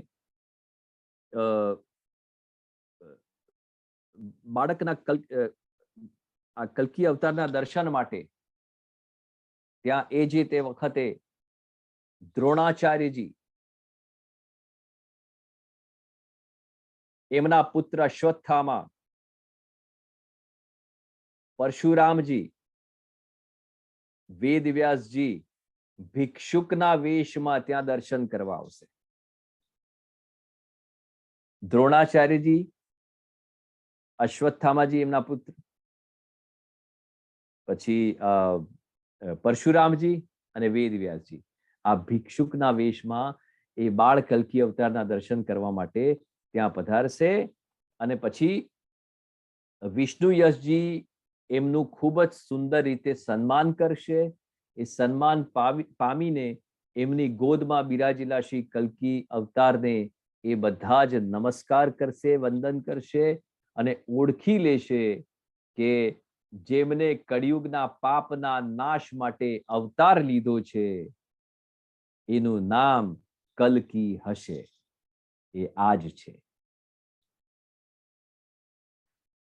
જે કળિયુગનો અંત કરશે. બધા એમનું નામકરણ ત્યાં કરીને, કલ્કી સ્વરૂપમાં કલ્કી નામકરણ કરીને અને ત્યાંથી પ્રયાણ કરી જવાના છે.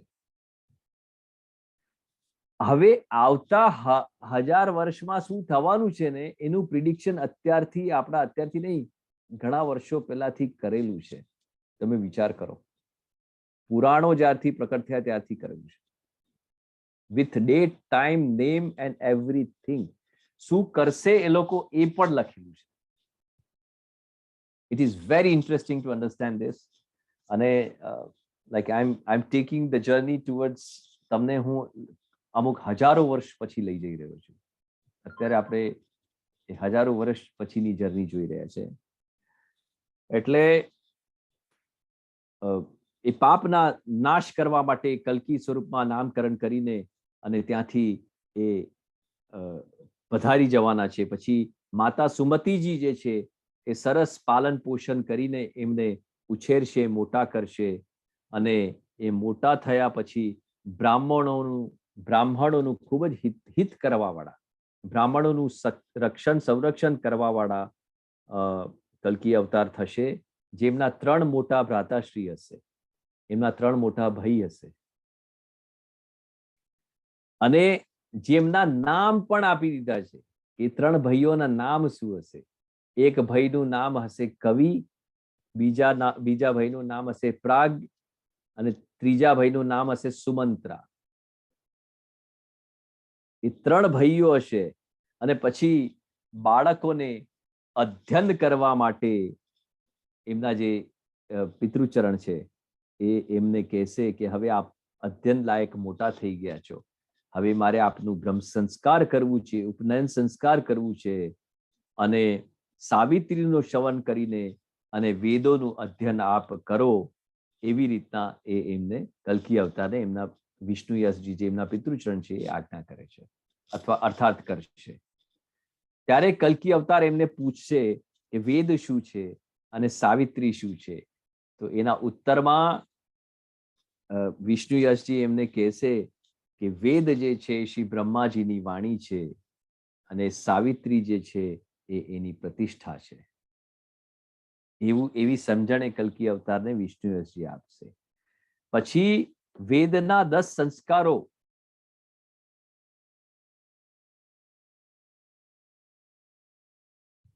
ગ્રહણ કરીને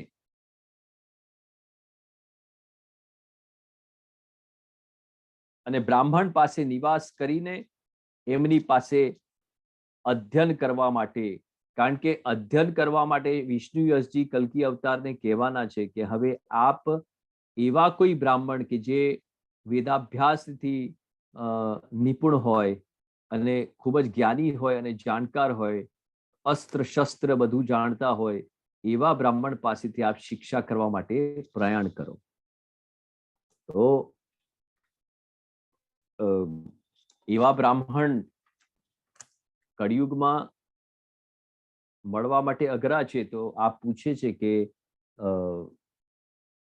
એવા 10 સંસ્કાર મને આપી શકે અને ઉપનયન સંસ્કાર મારું કરાવી શકે એવા બ્રાહ્મણ ક્યાં છે? તો વિષ્ણુયશજી કહે છે, અર્થાત કહેશે કે અધર્મી બ્રાહ્મણોના શત્રુ મહાબલી કલી ના સતાવવાથી બધા બ્રાહ્મણો જતા રહ્યા છે. કલી નામનો એક રાક્ષસ છે આ કળિયુગમાં, જે બધાને હેરાન કરે છે, અને એનું સમાપન કરવા માટે, એનું સમાપન કરી યુગનું સમાપન કરવા માટે કલ્કી અવતારનું પ્રાકટ્ય છે. તો એ કલીનો અધર્મ એટલો બધો હતો, અર્થાત છે કે એના લીધે બધા બ્રાહ્મણો, એવા જે વેદાભ્યાસ વાળા બ્રાહ્મણો હતા, એ લોકો બધા વિદ્વાનો જતા રહ્યા છે અને થોડા ભય પામીને આમ તેમ આગા પાછા થઈ ગયા છે. They are not available easily. તો એમને કહે છે કે એવા બ્રાહ્મણને શોધવા આપણે ખૂબ દૂર જવું પડશે. તો કલ્કી અવતાર આ બધું સાંભળીને એમના પિતૃચરણને કહે છે કે હું આ કલીને મારી નાખીશ. સીધો પ્રહાર આપ કરવાના છે. એ સ્ટેટમેન્ટ આપવાના છે કે હું આ કલીને મારી નાખીશ અને ધર્મનું ફરી પુનઃસ્થાપન કરીશ. ધર્મ સંસ્થાપનાર્થાય સંભવામી દેવ, ફરી સ્થાપન કરીશ. તો જ્યારે કલ્કીજી ઘરેથી પોતાના ગુરુની શોધમાં, જ્યારે વનમાં ગુરુકુલને શોધવા જ્યારે પ્રયાણ કરે છે, ત્યારે મહેન્દ્રગીરી પર્વત ઉપર ત્યાંના નિવાસ કરવા વાળા પરશુરામજી એમને મળે છે અને એમને આશ્રમમાં લઈ જવાના છે. પરશુરામજી એમને કહેશે કે હું રઘુવંશમાં ઉત્પન્ન જમદગ્નિ ઋષિના હું પુત્ર છું. વેદો અને યુદ્ધ વિદ્યામાં હું ખૂબ જ નિપુણ છું. હું પરશુરામ છું. એવું ઇન્ટ્રોડક્શન એ કલ્કી અવતારને આપશે. મેં કેટલી વાર ક્ષત્રિયોથી લઈને આ પૃથ્વીને બ્રાહ્મણોને સોંપી દીધી છે. આપ મને ગુરુ માનો, હું આપને વેદ અને યુદ્ધ શિક્ષા આપીશ.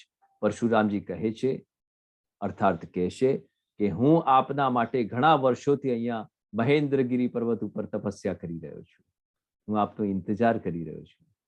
આઈ એમ વેઇટિંગ ફોર યુ.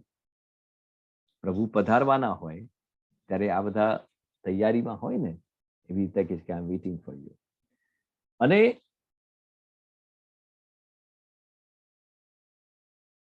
કલ્કીજી એમને પરશુરામજીને પછી ઓળખી લે છે ઇન્ટ્રોડક્શન આપ્યા પછી, અને કહે છે કે હું આપના માટે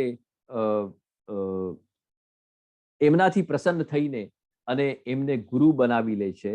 અને વેદાભ્યાસ અને 64 કળામાં પારંગત એ થશે એવું એ એમને કહે છે કે 64 કળા એ એમને શીખવાડશે. તો એ બધું અધ્યયન કર્યા પછી, 64 કળા શીખ્યા પછી કલ્કી અવતાર એમને પૂછશે કે ગુરુજી, કે આપને સંતુષ્ટિ મળે અને મને સર્વ સિદ્ધિ પ્રાપ્ત થાય એવી કઈ ગુરુ દક્ષિણા હું આપને આપી શકીશ? તો પરશુરામજી કહે છે કે આપ સ્વયં શ્રી વિષ્ણુના અવતાર છો અને શિવજી પાસેથી આપ અસ્ત્ર અને શસ્ત્રની વિદ્યા પ્રાપ્ત કરો તથા એમ કહીને અને સિંઘલદીપ થી આપની પત્ની પદ્માજીને આપ પ્રાપ્ત કરો એવી વાત પરશુરામજી એમને કરે છે. અને ધરતી પરથી કલી નો જે અધર્મ છે એનો નાશ કરીને પુનઃ ધર્મનું સ્થાપન આપ કરો, એ જ મારી ગુરુ દક્ષિણા હશે. એટલે પરશુરામજી એમને માર્ગદર્શન કરી આપે છે ગુરુ સ્વરૂપમાં. અને એના પછી કલ્કી અવતાર એમને કહે છે કે અવશ્ય એમ કહીને ત્યાંથી આપ નીકળી જશે અને વિમોત્કેશ્વર મહાદેવ પાસે જઈને પૂજન કરશે, ત્યાં ધ્યાન કરીને અને શિવ સ્ત્રોતની રચના કરશે અને શિવ પાર્વતી ત્યાં પ્રસન્ન થશે અને ત્યાં પ્રકટ થશે અને વરદાન આપશે કે બોલો આપને અમે શું આપી શકીએ. ત્યારે શંકર ભગવાન કલ્કીને શીઘ્રગામી અનેક રૂપધારી ગરુડ અશ્વ સર્વજ્ઞ અને સર્વજ્ઞ સુખ પ્રદાન કરશે અને સાથે રત્ન સ્વરૂપ મહાકરાલ ખૂબ ચમકતી અને પૃથ્વીનું ભાર સહન કરવા વાળી એવી પ્રબળ તલવાર આપને આપ પ્રદાન કરશે. પછી પ્રણામ કર્યા પછી અને ધામમાં પધારશે, આપના ધામમાં પધારશે. પછી ગરુડ અશ્વ કે જે ઉડી પણ શકે એવું સફેદ ઘોડો, એ ગરુડ અશ્વ એનું જે વાહન છે કલ્કી અવતારનું, એના પર આપ બિરાજીને અને સંભલપુર પોતાના ગામે ફરી આપ પહોંચશે. ત્યાં માતા પિતાને મળીને દર્શન કરીને ચરણસ્પર્શ કરીને મોટા ભાઈઓને પ્રણામ કરીને અને ભગવાન શંકરે પ્રદાન કરેલું જે બધું જ છે એ બધું વાત એ પરિવારમાં શેર કરશે ને એમને કહેશે કે આવું બની ગયું છે. પછી ગરુડ અશ્વ પર તલવાર લઈને અને ધર્મ સ્થાપન માટે એ નગરથી બહાર નીકળશે અને ત્યાંના રાજાઓને ઉપદેશ આપશે કે વેદ મારું અંશ છે, જે બ્રાહ્મણ વેદોનું અધ્યયન અને શાસ્ત્રો દ્વારા પ્રચાર કરે છે એ જ મારી મારી જ સેવા કરશે. એવા બ્રાહ્મણોને હું સદૈવ નમસ્કાર કરું છું. એવી આજ્ઞા કલ્કી અવતાર એમને કરશે. અને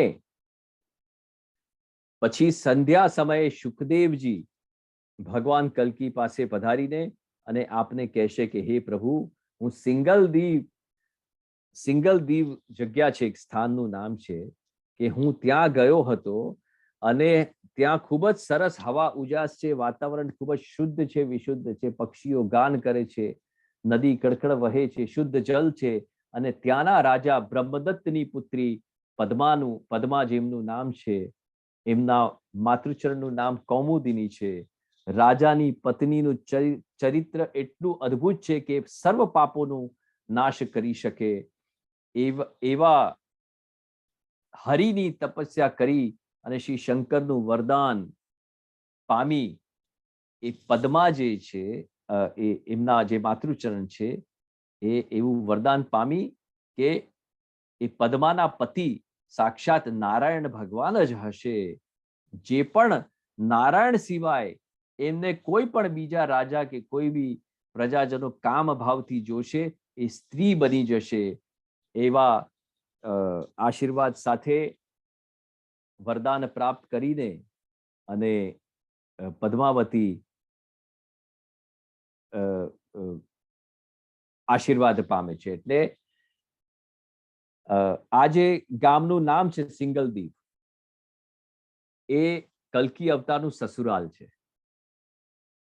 ત્યાં પદ્મા નામક બ્રહ્મદત્ત રાજાની દીકરી છે કે જે કલ્કી અવતારના પત્ની થવાના છે. અને એમને આશીર્વાદ છે મહાદેવજીનો, શંકર ભગવાન. અને એમને આશીર્વાદ એવા આપ્યા છે કે કોઈ પણ અન્યથા એ પદ્માને જોશે કે લાઈક કરશે કે એમને જોઈને કોઈ પણ કામુક ભાવ પ્રકટ કરશે તો એ જીવ જે છે એ સ્ત્રી બની જશે. તો એવા એટલે she was preserved, well preserved. She was taken care of for being the wife of Almighty, કલ્કી અવતાર. એટલે એ રીતે મનગમતું વરદાન પ્રાપ્ત કરીને અને પદ્માવતી પોતાના પિતાને ઘરે જઈને અને ત્યાં જાય છે અને પછી આ જ્યારે સાંભળે છે ત્યારે ઘણા વખતે એમને જોઈને અને સ્વયંવરનું આયોજન, એમના જે પિતા છે બ્રહ્મદત્ત, એ સ્વયંવરનું આયોજન કરે છે અને સ્વયંવરનું ઉત્સવ મનાવવામાં આવે છે. તો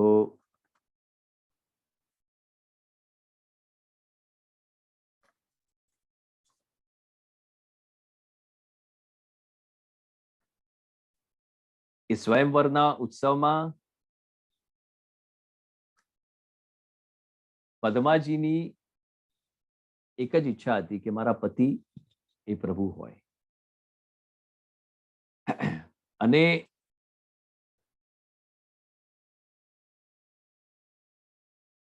રાજાએ એ સ્વયંવરમાં ખૂબ જ બલવાન અને ગુણવાન મહાન રાજાઓને આમંત્રિત કર્યા.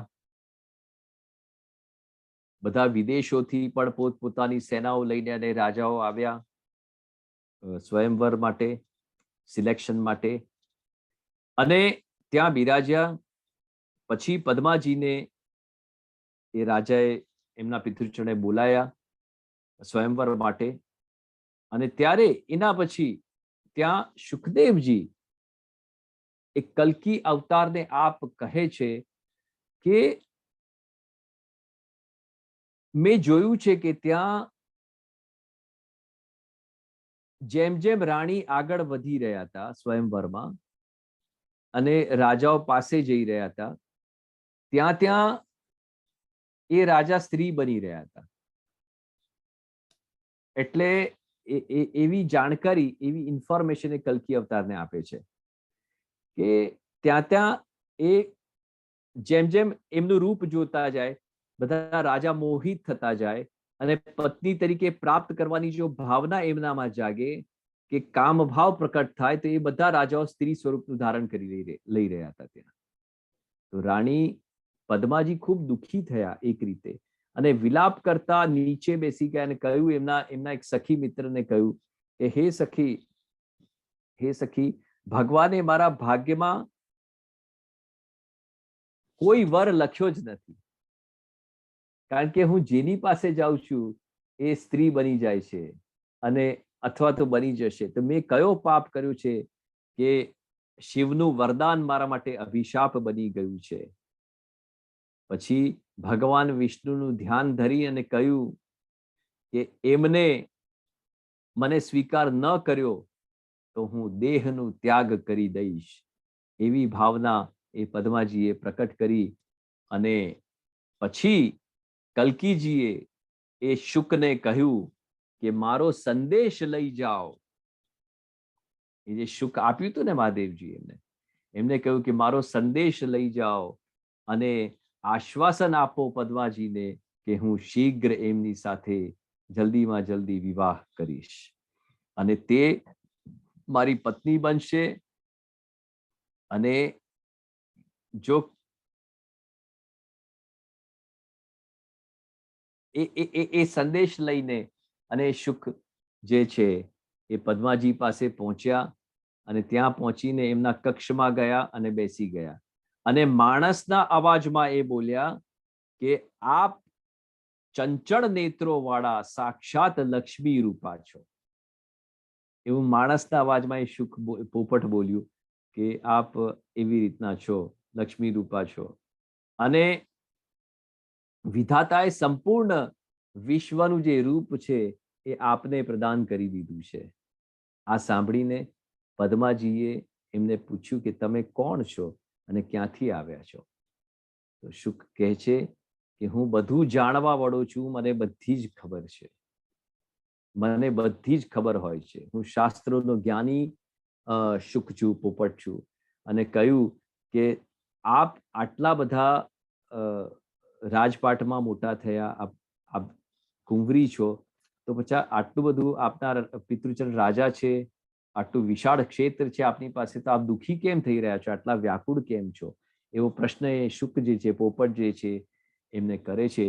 ત્યારે એ પદ્માજી કહે છે કે ઉચ્ચ કુળમાં જન્મ લેવાથી બધા કામ સિદ્ધ થઈ જાય એવું જરૂરી નથી. જો વિધાતા વિપરીત હોય ને તો બધા કાર્ય નિષ્ફળ થઈ જાય છે. એવી સમજણ એ સુખદેવજી શુકજીને આપે છે. અને પછી પદ્માજી જે છે એ આખી વાર્તા, એમની લાઈફની જે આખી વાર્તા છે કે મેં આટલું બધું તપ કર્યું હતું ને આમ કર્યું હતું, મને વચન મળ્યું હતું, એ બધી એમને કહે છે. અને એ કહ્યા પછી એ બધો મેસેજ લઈને એ શુક ફરી પુનઃ એવું વચન આપીને કે હું પ્રભુને પધરાઈને લાવીશ અને કલ્કી અવતાર પાસે પહોંચે છે. ત્યાંથી પછી કલ્કી અવતારને લઈને આપ ફરી અહીંયા એમના ગામમાં પધારે છે. ત્યાં કલ્કી અવતાર વનમાં પધારે છે. ત્યાં એક તળાવમાં આપ સ્નાન કરીને પવિત્ર થઈને એક શિલા પર પહોળી જાય છે. શુક ફરી એમના મહેલમાં જઈને બ્રહ્મદત્તને ઇન્ફોર્મ કરે છે, પદ્માજીને ઇન્ફોર્મ કરે છે કે કલ્કી અવતાર અહીંયા આપના ગામમાં પધારી ગયા છે. ત્યારે પદ્માજી એમના દર્શન કરવા માટે ત્યાંથી ફટાફટ નીકળીને અને ત્યાં પધારે છે અને જુએ છે કે એક કાંતિમય સ્વરૂપ, એકદમ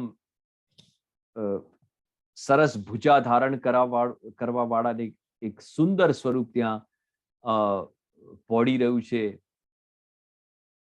અને પીળું પિતાંબર ધારણ કરેલું છે અને એ સ્વરૂપ ત્યાં પહોળી રહ્યું છે. એ જોઈને આપ ખૂબ જ પ્રસન્ન થઈ જાય છે. અને એમને પછી પહેલા તો જગાડતા નથી, કારણ કે એમને એવું થઈ જાય છે કે હું જો આમને જગાડીશ તો આ બીજો સ્ત્રી બની જશે, તો પછી શું થશે મારું, એટલે ભયથી પછી જગાડતા નથી. પછી પ્રભુનું જ સ્મરણ કરીને અને એ બધા વિચારો ઠાકોરજીના મનમાં આવી જાય છે અને ઠાકોરજી સ્વયં જાગીને અને પછી પદ્માજીને દર્શન આપે છે અને વચન આપે છે કે હું આપને પરણીશ એમ કરીને. એ બધા સમાચાર પછી પદ્માજી આનંદથી જઈને મહેલમાં પોતાના ઘરે પધારીને પોતાના પિતૃચરણને વાત કરે છે. પછી ત્યાં એમના પિતૃચરણ એમને આમંત્રિત કરીને સન્માનપૂર્વક માનપૂર્વક પછી એમના વિવાહ સર્જાય છે. અને એ વિવાહ સર્જાયા પછી પ્રભુ કલ્કી અવતારને 2 પુત્ર થશે, જેમનું નામ હશે જય અને વિજય. એ 2 પુત્ર એમને થશે અને એ પણ ખૂબ જ વેદાભ્યાસ કરવા વાળા અને ખૂબ જ ધર્મના રક્ષણ કરવા વાળા એવું સંતાન એમનું પ્રકટ થશે. અને એના પછી પુનઃ ફરી કલ્કી અવતાર જે છે એ આ કલી જે રાક્ષસ છે એની સાથે યુદ્ધ કરશે અને એ રાક્ષસના 2 સેનાપતિ છે, એનું નામ છે વિકોપ અને કોપ. એ વિકોપ અને કોપની સાથે ખૂબ જ ઘર્ષણ લડાઈ કરશે અને લડાઈમાં પ્રભુને પણ ઘણી બધી ક્ષતિ થશે, કારણ કે કોપ પહેલા વિકોપને મારી નાખશે. પછી એમને એવું વરદાન મળેલું હતું બ્રહ્માજીનું એ બંને જણાને કે એકબીજા, એ ભાઈઓ હતા અર્થાત તો છે અને હશે, પણ એ એકબીજાને જુએ તો એ જીવતા થઈ જાય. એટલે પહેલા વિકોપને આપ મારી નાખશે તો કોપ એને જોશે તો વિકોપ જીવતો થઈ જશે. પછી કોપને આપ મારશે તો વિકોપ એને જોશે તો એ જીવતો થઈ જશે. એવી રીતના યુદ્ધ ચાલતું જાય છે. પછી બ્રહ્માજી પધારીને અને ઠાકોરજીને કહેશે કલ્કી અવતારને કે પ્રભુ આ આવી રીતના શસ્ત્રોથી મરી જાય એવા નથી, આમને મારવા માટે આપણે એક જ સિમ્પલ ઉપાય કરવાનો છે કે એમને એક લાફો ગાલ પર આપ મારશો ને તો આ મરી જશે. એક ખાલી લાફાથી આ મરી જશે. ઘણીવાર આપણે શું છે, આપણા પાસવર્ડ જે છે ને એટલા બધા ઈઝી રાખીએ છીએ કે કોઈ ટ્રેક જ ના કરી શકે. કારણ કે ઘણા બધાને એવું હોય કે અરે આને તો આનું નામ જ રાખ્યું હશે, સરનેમ જ રાખ્યું હશે, બર્થ યર જ રાખ્યું હશે, પણ વી આર સ્માર્ટ, આપણે એવું કંઈક રાખીએ કે ભાઈ જે ડે ટુ ડે હોય અને કોઈને ખબર જ ના પડી શકે. કોઈને એવું હોય કે આ તો ના જ રાખે ને, એ જ આપણે રાખતા હોઈએ છીએ. મેં ઘણા બધા જીવો એવા જોયા છે કે જે લોકરમાં પૈસા નથી રાખતા, પણ પોતાના કિચનમાં એક વાસણની અંદર પૈસા રાખે છે. કારણ કે ચોર આવે તો પેલા લોકરની જ ચોરી કરે ને, લોકર જ ખોલે. કિચનમાં ક્યાં જવાનો છે બચારો? એટલે આ કોપ અને પ્રકોપને એક મધ્યમાં જઈને અને પ્રભુ એમને એક તમાચો મારે છે, લાફો મારે છે બંને જણાને, તો એમની ખોપડી વેર વિખેર થઈ જાય છે, એ મૃત્યુ પામે છે. અને પછી આ કલી જે રાક્ષસ છે એ પ્રભુ કલ્કી અવતાર પર ખૂબ જ બાણ શસ્ત્રથી પ્રહાર કરે છે, પણ બધા બાણ કૃષ્ણને સ્પર્શીને અને નીચે પડી જાય છે. અને પછી પ્રભુ કૃષ્ણ એના ઉપર પ્રહાર કરે છે અને એમની જે દિવ્ય તલવાર છે એનાથી એ કલ્કી અવતારનું વધ કરે છે. અને વધ કર્યા પછી આપ પ્રયાણ કરે છે. એ સ્થાનનું નામ થોડુંક હું ભૂલી ગયો છું, પણ લગભગ હરિદ્વાર કે એ બાજુ ક્યાંક આપ પ્રયાણ કરે છે. અને એ પ્રયાણ કર્યા પછી ત્યાં બે સાધુ વેશમાં બે જણાને આપ મળે છે. તો એ પૂછે છે કે આપ કોણ છો? તો એક જણ કહે છે કે હું ધર્મ છું, અને બીજા જણ કહે છે કે હું સતયુગનું સ્વરૂપ છું.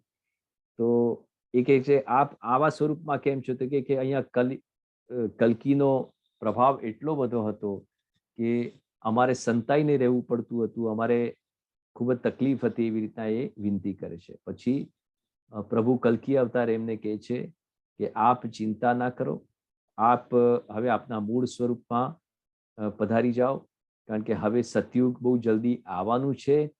એમ કરીને અને પછી એ કલ્કી અવતાર જે છે એમને પુનઃ એમના મૂળ સ્વરૂપમાં પ્રકટ કરીને અને ત્યાંથી પ્રયાણ કરે છે. હવે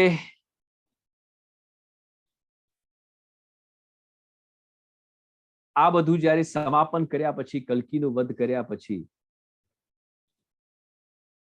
બધા દેવો એકત્રિત થઈને અને પ્રભુ કલ્કી અવતારને વિનંતી કરે છે કે હવે આપ પણ પુનઃ વૈકુંઠ ધામમાં પધારો. એવી વિનંતી દેવો કરે છે. એમની વિનંતીને સ્વીકારીને અને પ્રભુ કલ્કી અવતાર પદ્માજી સાથે અને બધા સાથે દેવોના સાથે હિમાલય પર પ્રયાણ કરે છે. અને હિમાલયની મધ્યમાં આપ જઈને બધા દેવોની વચ્ચે એક એવું દિવ્ય તેજપુંજ અને જેને વર્ણવી ના શકાય એટલું તેજોમય પ્રકાશ એક પ્રકટ થાય છે અને આપ વિષ્ણુ સ્વરૂપમાં પ્રકટ થાય છે. બોલ શ્રી વિષ્ણુ પ્રભુ ભગવાન કી જય, બોલ શ્રી કૃષ્ણ કનૈયા લાલ કી જય, બોલ શ્રી કલ્કી અવતાર પ્રભુ કી જય.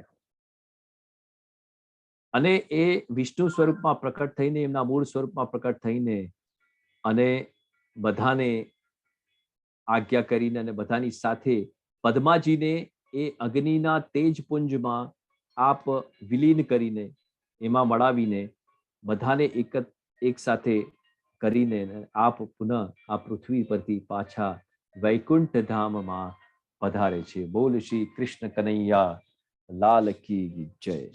અને એ રીતે આખું એ કળિયુગની લીલાનું સમાપન કરીને અને કળિયુગના યુગનું કલીનું અંત કરીને કલ્કી અવતાર પણ આ પધારી જાય છે.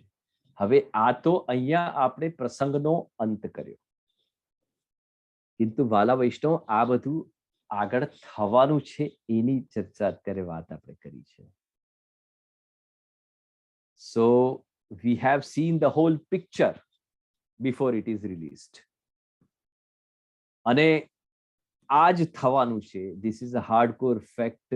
કારણ કે જે રીતે ધર્મગ્રંથોમાં બધા ઉલ્લેખ અને બધું લખેલું છે એ રીતે જ અત્યારે બધું થઈ રહ્યું છે આજના યુગમાં બી, અને એ જ રીતે આગળ થશે પણ.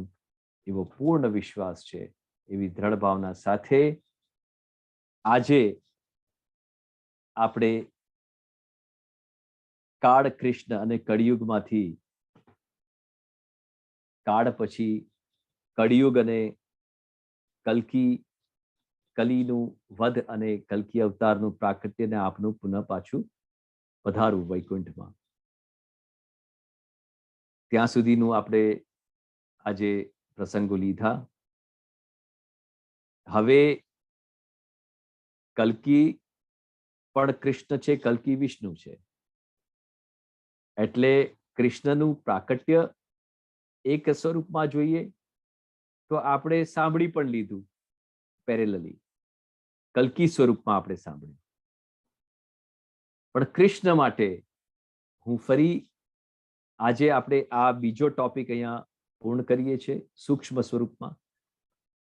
હવે નેક્સ્ટ જ્યારે પણ આપણે સમય અને ડેટ આપણી નક્કી થશે ત્યારે આનું જે લાસ્ટ ટોપિક આપણું જે છે, last but not the least, એ કૃષ્ણ જે છે એ આપણે એક જ સેશનમાં એનું આપણે સમાપન કરશું. અને કૃષ્ણ વિષય કહેવા માટે મારા શબ્દો પૂરા થાય એવા નથી કે કોઈ એને પૂર્ણ કરી શકે. જ્યાં બ્રહ્મ પણ, જ્યાં વેદ પણ આપને નીતિ નીતિ કરીને મૂકે છે, એ કૃષ્ણને આપણે કોણ છે સમજાવવા વાળા? પણ એવી ભાવના જરૂર રાખીએ છીએ અને એવી દ્રઢતા પણ છે ભાવની કે કૃષ્ણ આપણા હૃદયમાં બેસીને આપણને સૌને સમજાવશે કે એ કોણ છે. અને એવા ભાવ સાથે આપણે હવેનું આગળનું જ્યારે સત્સંગ કરીશું ત્યારે આપણે કૃષ્ણ પ્રભુની ના પ્રસંગો લઈશું અને એમના ભાવો સમજીશું. આજના સત્સંગનું, કારણ કે પ્રભુ પણ પધારી ગયા છે વૈકુંઠમાં, અને પ્રભુ પધારી જાય પછી તો બ્રહ્માજી પીઠ જ કરી દે છે. અને તો એવા આનંદ સાથે જે કોઈ વૈષ્ણવ આજે અહીંયા સત્સંગનો લાભ લીધો, મને ખબર છે કે સંખ્યા ખૂબ મોટી છે, કિંતુ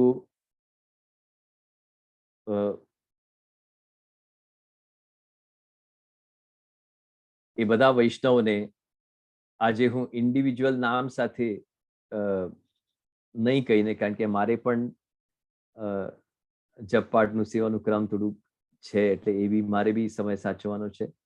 કિંતુ બધા જ શ્રવણ ભક્તિ કરવા વાળા જીવોને શ્રીનાથજી વચનામૃત સત્સંગ મંડળ USA એના આપણા સેતુબંધ એવા મધ્યસ્થ એવા સેવાભાવી સ્મિતાબેન અને સપરિવાર સાથે પ્રત્યેક જીવ જે અત્યારે આ સત્સંગ સાંભળી રહ્યા છે એમને મારા હૃદયથી આશીર્વાદ. અને ટૂંક સમયમાં ફરી આપણે નક્કી કરીને આ ટોપિકનો આપણે કૃષ્ણ કાળ, કળિયુગ અને એનું સમાપન કરીશું. પછી જેમ પ્રભુની ઈચ્છા હશે, જેમ પ્રભુ પ્રેરિત કરશે, કે જેમ શ્રી વલ્લભ કૃપા કરશે, એવી રીતના આપણે આગળ સત્સંગમાં પ્રયાણ કરતા જઈશું. પણ I will be always coming with a different topic, એ નોંધી રાખજો, because there are so many topics is to be understood. વાલા વૈષ્ણવો, આપની સાથે લાઈવ થવું એટલે અત્યારે જેમ આપણે પ્રસંગમાં ખોવાઈ ગયા અને આપણે કલ્કી અવતારના દર્શન કર્યા ટ્રાન્સમાં, એવી રીતના એવી એક ફિલિંગ આવે છે કે 10,000 માઇલ્સ તમે દૂર બેઠેલા છો, છતાં પણ આપણે કેટલા નજીક છે.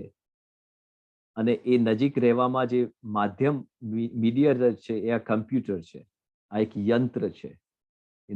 એવી જ રીતે આપણા બધા વચ્ચે જે માધ્યમ છે, સ્મિતાબેન છે, એમનું પરિવાર છે, કે એટલા બધા દૂર હોવા છતાં બી આપણને સૌને એટલા નજીક લઈને આવ્યા. ફરી પુનઃ ત્યાંની સર્વથા બધી જ વૈષ્ણવ સૃષ્ટિને હું આશીર્વાદ પાઠવીને મારી વાણીને પ્રભુ શ્રી કૃષ્ણ ચરણારવિંદમાં, શ્રી દ્વારકાધીશ પ્રભુના ચરણારવિંદમાં સમર્પિત કરીને વિરમું છું. બોલ શ્રી કૃષ્ણ કનૈયા લાલ કી જય, બોલ શ્રી દ્વારિકાધીશ કી જય, બોલ શ્રી મદન મોહન લાલ પ્યારે કી જય. ओ श्री गिरिराज धरण की जय, ओ श्याम सुंदर श्री अम्बे महारानी जी की जय, समस्त ब्रज मंडल की जय हो, समस्त गौ माता की जय हो, हरि वैष्णव की जय हो।